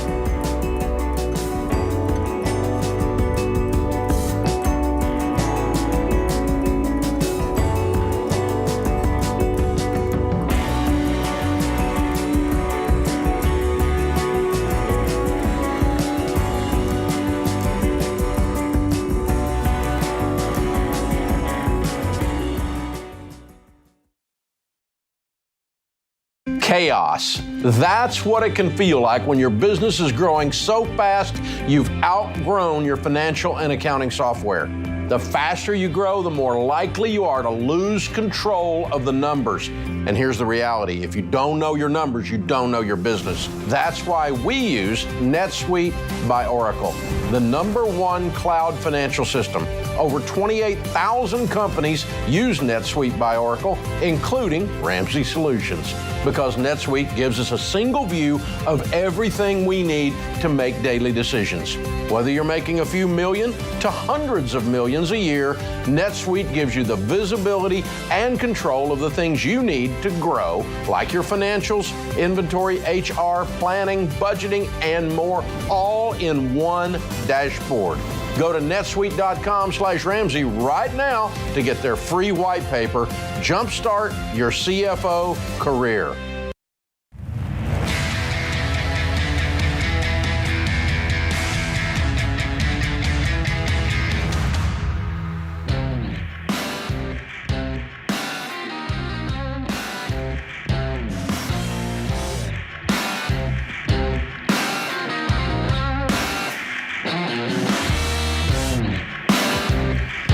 Welcome back to The Ramsey Show. I'm George Camel, joined today by Ramsey personality Ken Coleman. And we are taking your calls, 888-825-5225. Sarah joins us up next. She is in San Antonio, Texas. Sarah, welcome to the show.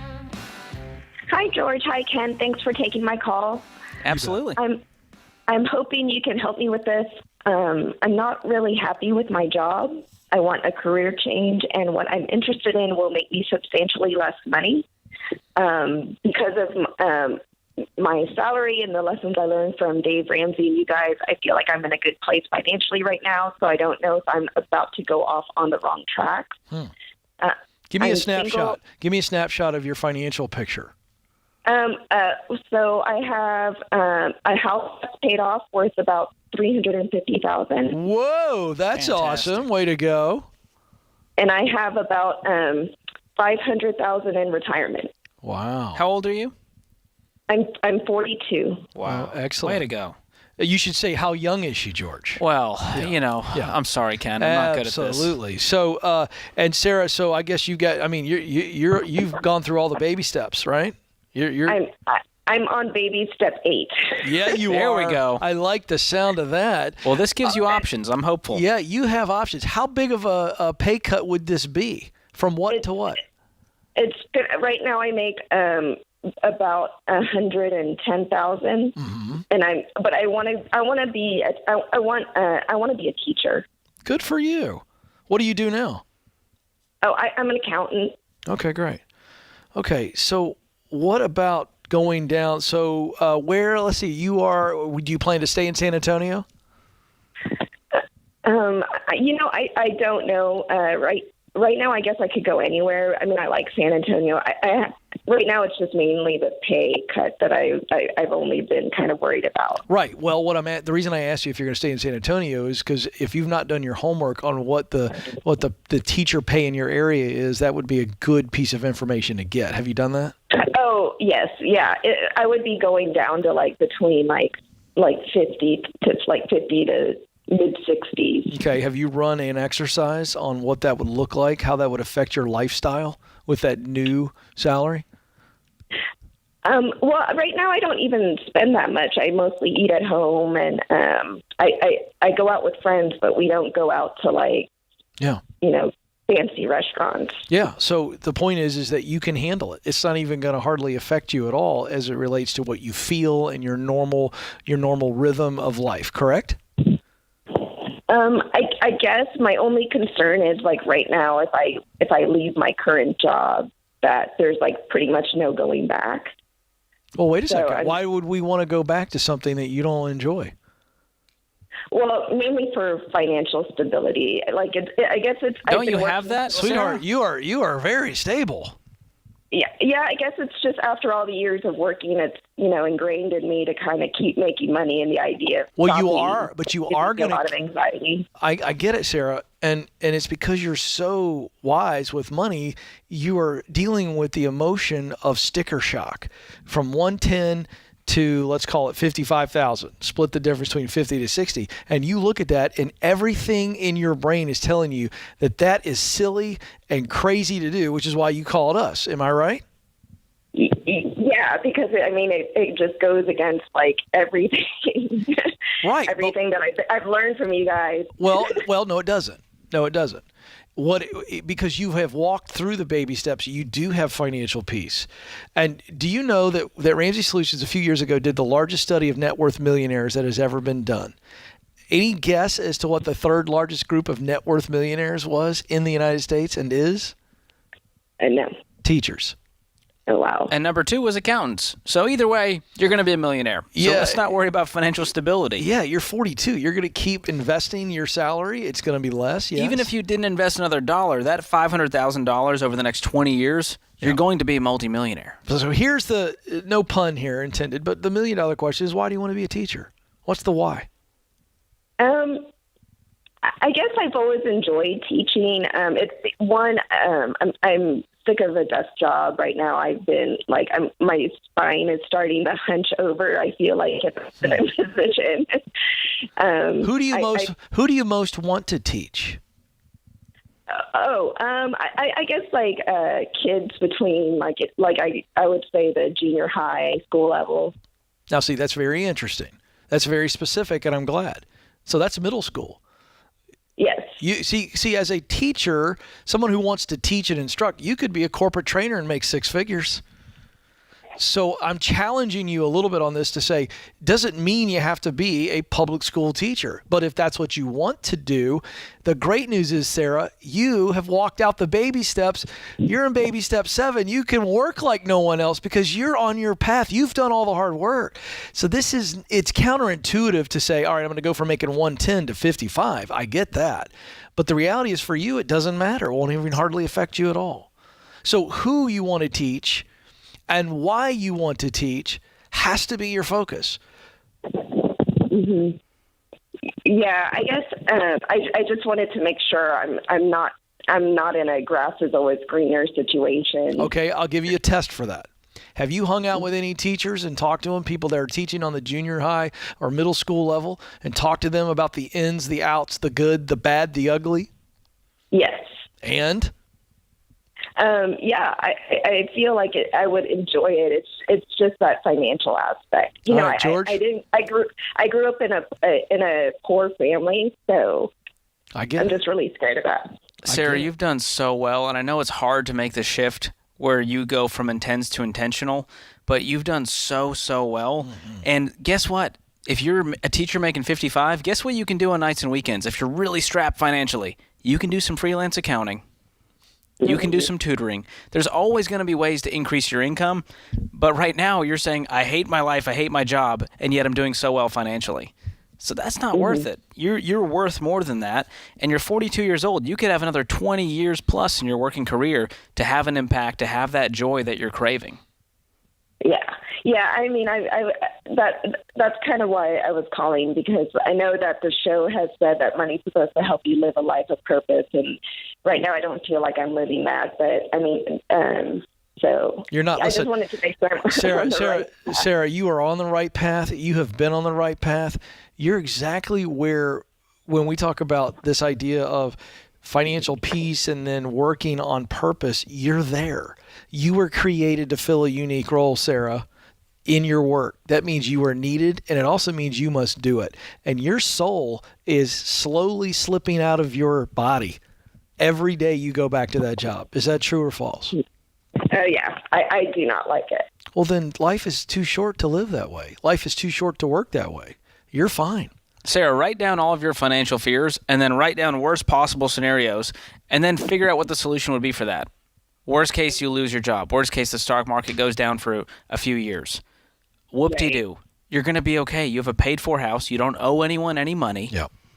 And you can always – you're in great fields of work that we're always going to need. Yeah, that's right. And so take a deep breath, congratulate yourself, go out to celebrate with your friends, and go, hey, I didn't know this, but I'm pretty much a millionaire. I want to celebrate. Let's go out. Yeah. And then let's talk about what this next step looks like for you to get this education to become a teacher and step into that role. Okay. All right. Well, I appreciate the help, the advice. Thank you, guys. Sarah, you're amazing. Hold your head high. You're amazing. I want you, Sarah, to think about the kids that you're going to have the opportunity to come in contact with, who you will shape, who you will influence in a way that maybe no one else could. That's your why. And Ken, you and I have both had amazing teachers in our lives who have impacted us, and we could sit here all day and tell stories. That's right. But we need teachers who really want to teach, who want to instruct and impact this next generation. And I'm grateful for people like Sarah who have done the financial work to have options to get to switch career paths at 42.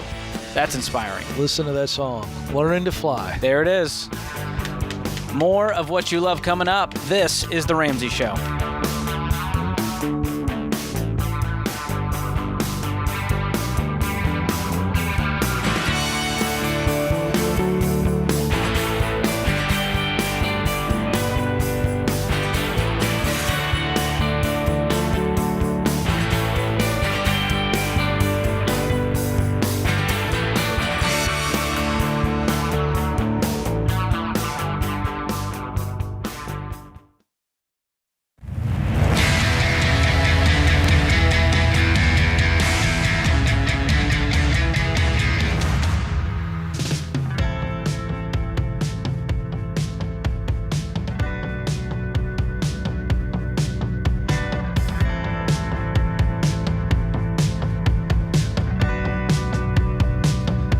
Welcome back, America. This is The Ramsey Show. I'm George Campbell, joined by Ken Coleman.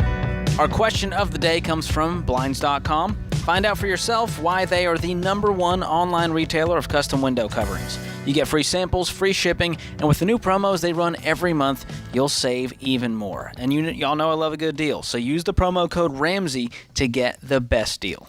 Today's question comes from Colin in New Hampshire. I'm 23, engaged, and the only debt I have is student loans and a car payment. I currently work in a job with a big company that I don't like. I don't plan on making a career there, but I earn $60,000 and will soon get a 15% raise on top of a $4,000 bonus this year. The work-life balance isn't great, and the job is exhausting. I've been offered a new job with a smaller company doing something that excites me. They have a great company culture, and the position is more aligned with my career goals. The problem is their pay range is only $55,000 to $60,000 with small annual raises. Do you think taking that job that pays less but is more fulfilling and aligns with my career goals is the right choice? Okay, so I wouldn't take the job. They're already very close to what you make with the 60, and that doesn't include your 15% raise that you're getting and you think you're getting. You hope you get, but you never know, and the bonuses. So I wouldn't take it unless they matched your current 60. You can just say, hey, thanks for the offer. But, I'm not going to switch jobs for less. And so, if they're in the 55 to 60 range, I would think they would at least meet you at 60. And so from that standpoint, yeah, I would take it. I mean, you're not going to last long at this other big company. You've already said it here. You don't like it. Work-life balance isn't great. Although I got to tell you, for a 23-year-old who's been working for maybe a year, I question. He's already worn out. I question why you're exhausted and what does work-life balance look like for a 23-year-old. I'm sorry. I don't have a whole lot of empathy on that one. Yeah. But that's neither here nor there. The answer is I'd leave for 60. I wouldn't leave for less than 60. But you're not going to stay at this big company long. So the fact that you can go to this other company and assuming get the same amount, $60,000, and then get the occasional bumps, but that doesn't include you getting promoted. So the reasoning in this entire question is a little bit all over the place. You don't stay for a bigger paycheck when you've verbalized the fact that you can't stand it and you're exhausted. Because eventually that bump in pay wears off. And after about 2 checks. We just recently took a call where this woman's making great money and hates it, and now is willing to take half the money in order to step into what she loves. Yeah. So, Colin, you told me you've got debt, and here's this. This is a trigger word for me, Ken, when people say, the only debt I have is student loans and a car payment. Which we don't even know what that equals to. That could be $50,000. 60 grand. Let's own up to the fact that we've got a mess to clean up. So on top of maybe taking that new job, I might be getting a side hustle or two until I can clean up this debt so that I'm not in pain for a longer period of time making payments with my income. Because guess what? The pay cut doesn't matter that much when you don't have payments.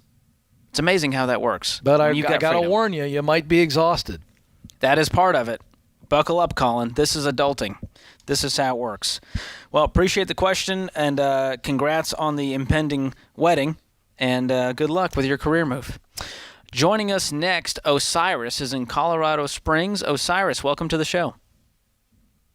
Thank you. Thank you for taking my call. I truly appreciate it. We're honored to take it. How can I help? So this question I've had for forever now. I'm 34, and I have 2 teenager kids, and obviously you can only do so much, so either the kids or a career. I have the kids, and I'm still pursuing a career in the medical field, but I'm debt-free except for my mortgage, and I don't want to go into debt. I don't want to risk it. So one of my passions is joining the military. And why is that? So that's kind of, I'm very money conscious. I don't want to say frugal, but I'm more conscious about cost, expenses, and using the money in the most productive way, similar with a career or but why a job. military? Yeah, but you said you were passionate about joining the military. I'm curious, what is behind that passion? For me, when I say I love a job or I love a career or I love anything in relation to what brings in the income, it has to be productive to me in several ways. So military comes because I find it the most productive. There's a lot of productive work you could do out there, though. What kind of work would you do in the military? Let's just fast forward this and assume that the military said, come on, Osiris, you get any job you want in the military. What kind of work would you want to do for the military, in the military? That is a really hard question for me. So the way I am, and I know it's probably hard to believe, the way I am is that I tend to love any job that just practically pays. Like I'm grateful to have a job that helps me. You said you in the love any position job that I am. pays, but this is most jobs then. All right, Yeah, so most jobs. I'm gonna give you four. Correct. I'm gonna And give I you feel- four. Osiris, let me give you 4 categories to choose from. Okay, I'm gonna try to make this multiple choice. When you think about work that you would really love, now I want you to suspend this current thinking, which I have a great attitude. I love any job that gives me a paycheck. No, you don't. You're very grateful for it. But there's a difference between gratitude and love. Like love is a strong, bold word. Like passion is like the root word of passion in the Latin is pati, which means to suffer. That means I'm willing to suffer, sacrifice, and eat on rice and beans, right, to get out of debt. That's what we see. Passion on the debt-free stage when people do their debt-free scream. So being grateful for a check is not passion. So let me ask you this. I think there's 4 basic categories of work, okay? There's people work. There's ideas work. That's kind of the space George and I are in. We think about ideas and content. That's kind of the work we do. There is process type work where it's very administrative, organizational, process-driven, project management, that kind of stuff. And then the last category would be things. So think mechanical, building, fixing, designing, something of a physical nature. So when you think of people work, idea work, process work, or things work, what sticks out to you? What made your heart go, ooh, when I gave you that? Anything? It would be public speaking. Whoa. Okay. All right. So that's people. I'd put that in the people or ideas work. It's probably a combo. Okay. So what do you love about communicating? Teaching people. There we go. I like learning when I teach. Okay. So here's I my enjoy thing. that a lot. If you're going to go the military route, you would want to see what are instructional type jobs within the military. But you see the theme here? Because we're not going to limit you just to public school teaching. We're not going to limit you to corporate training. We're not going to limit you. But anything that is of an instructional nature, that's something that you enjoy. And so now you can be grateful, but also love the work. And that needs to be the decision that we make, not just join the military and then figure out what they give me. No, if you're going to join the military, what's an instructional position that I can eventually work my way into? Yeah. And take into account, Osiris, where are the teens at? How soon are they going to be out of the house? I don't know that you could, get deployed and be able to find childcare for the teens. That's my concern. What happens to them? Yeah. And so there's something to think about. And I don't know that it's military, because everything you told me, it started with medical, we jumped to military, then it was public speaking. So here's what I want you to do. We're going to send you Ken's Get Clear career assessment to help you get a little closer. And that multiple choice quiz you'll take will really narrow it down and give you a purpose statement that shows you how your passion, your talent, your mission all interact.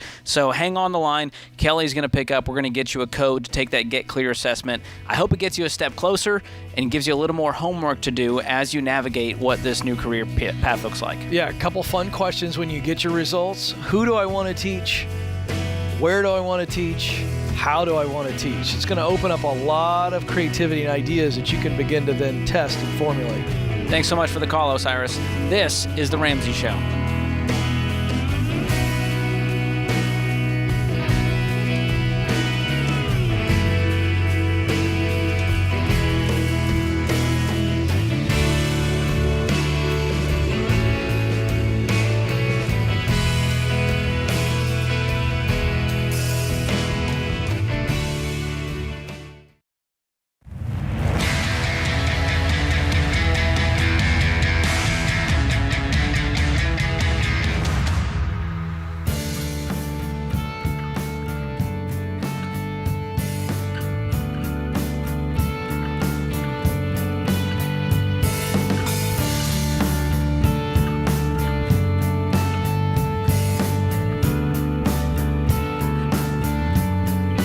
Our scripture of the day comes from Ecclesiastes 7:8. The end of something is better than its beginning.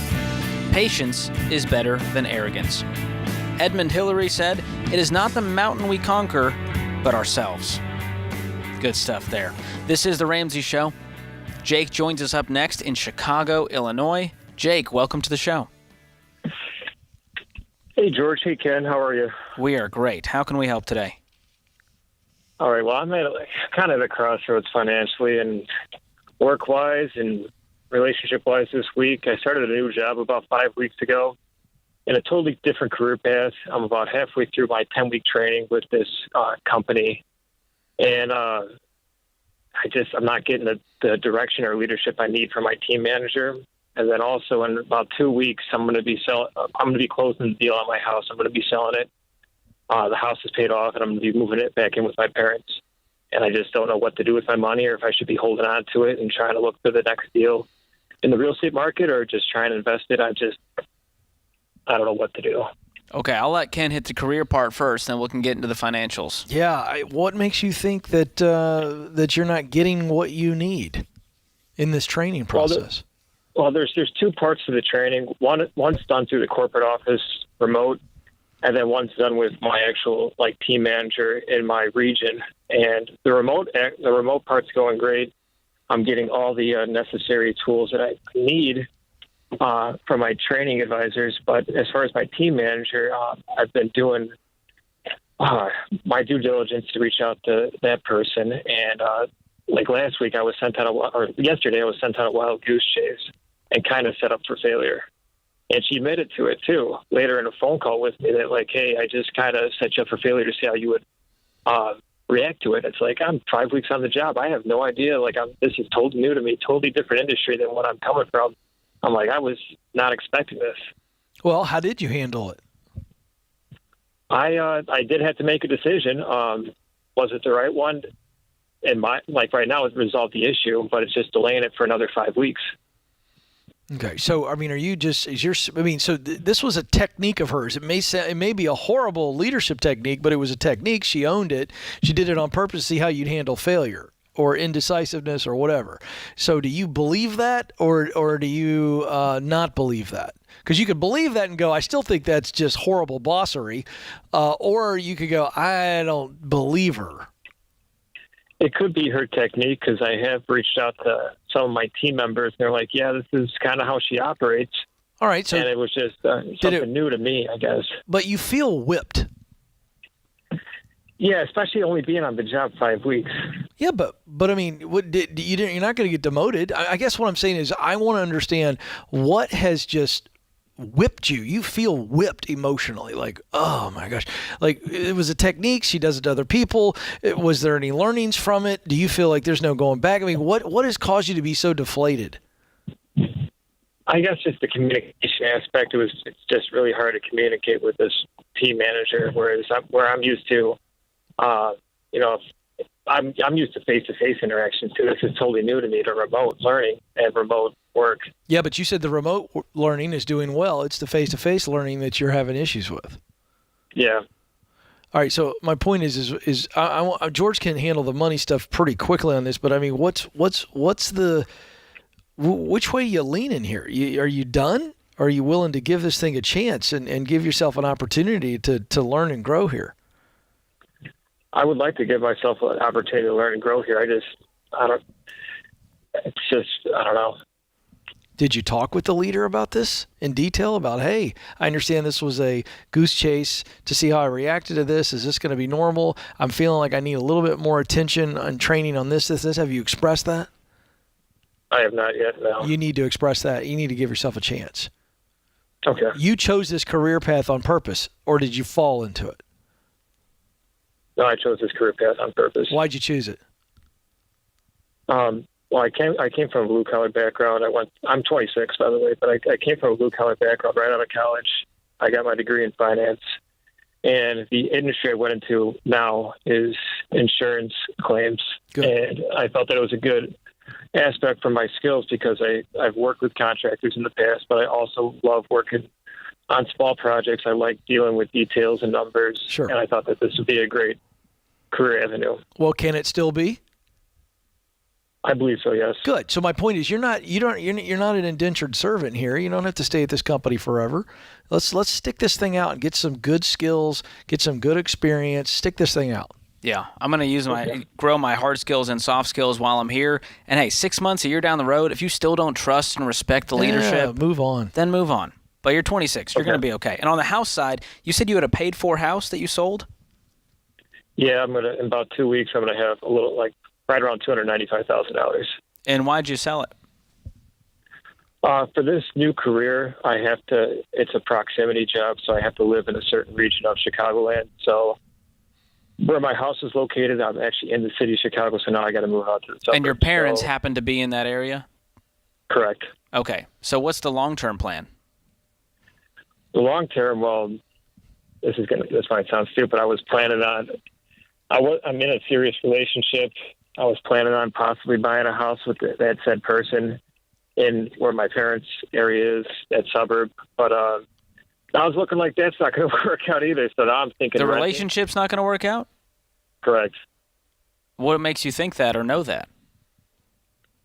Just dishonesty on a couple different levels, and just. Well, one more reason to not buy a house with someone you're not married to, for sure. So let's take a pause here. I'm going to park that money in a savings account, a high-yield savings account. We're not going to get fancy and put it into the market and invest it right now because we just don't know what your future looks like. You may turn around and get a home 6 months from now, a year from now. And so that's not enough time to be investing this money. So just park it in savings. Let it sit there. It's okay. Okay. Thanks so much for the call, Jake. Appreciate it. Justin joins us up next. He's in Dallas, Texas. Justin, welcome to the show. Hey guys, I'm basically calling because I've hit a crossroads like the last gentleman when it comes to like kind of my career and making a good living and trying to follow the baby steps and everything. I've been kind of Dave-ish on and off, and a year and a half ago, I've paid off like $20K in the last year and a half. Good. How much is left? It's kind of just like a personal debt to my parents at this point. I mean, I owe my mom like $9,000 for a car that I'm currently driving, and I owe them more money that they haven't spoken with me and said like, all right, this is how much you owe us. Or okay. Yeah. Hey, Justin, we're coming up against our break here, so get right to your question. Basically, I spoke to my mom about doing like a data boot camp to try and get into the data industry and get a job, and she thinks it's not a good idea because a lot of those jobs require bachelor's degrees, and I don't have a degree of any kind. So I was no, that's not true. Have you done your own research so you can show mom with a lot of respect, hey mom, the kind of tech jobs I want to do, data jobs, they don't require a bachelor's. Have you done that? Well, I haven't seen that actually, because when I go on like Indeed, I do see like these positions, like the qualifications for the positions are like a bachelor's degree or whatever. But I know that for data jobs, like data analytics, for instance, is what I'm thinking of. I know that if you have certain skills that like maybe like even at Ramsey Solutions, if you were looking for someone to comb through data and figure out like what products you're doing well and stuff, like if I know how to do that, then you guys would hire me regardless. A lot of companies will. So I appreciate you're going to job sites, but you actually need to do a little bit more research so that mom can get some buy-in and then you get some confidence. It's your decision, not mom's, first of all. But secondly, I understand her influence and she's trying to protect you, but it depends on the tech job. But you need to do your research. Trust me, my friend, BethelTech.net. Go check them out. And on the other side, we got to make sure we cash flow whatever education comes next. I know you got a pile of debt that might mean pausing on this, but you got to do it all with cash so we don't have regret in payments in our life. Thanks for the call. That puts this hour of The Ramsey Show in the books. I'm George Campbell. That's Ken Coleman. Thank you to everyone in the booth making the show happen, and to you, America. Until next time, spend wisely, save intentionally, and give generously.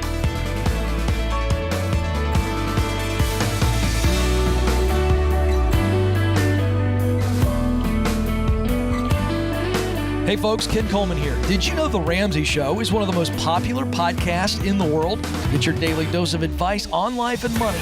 Check out all of our shows from The Ramsey Network wherever you listen to podcasts.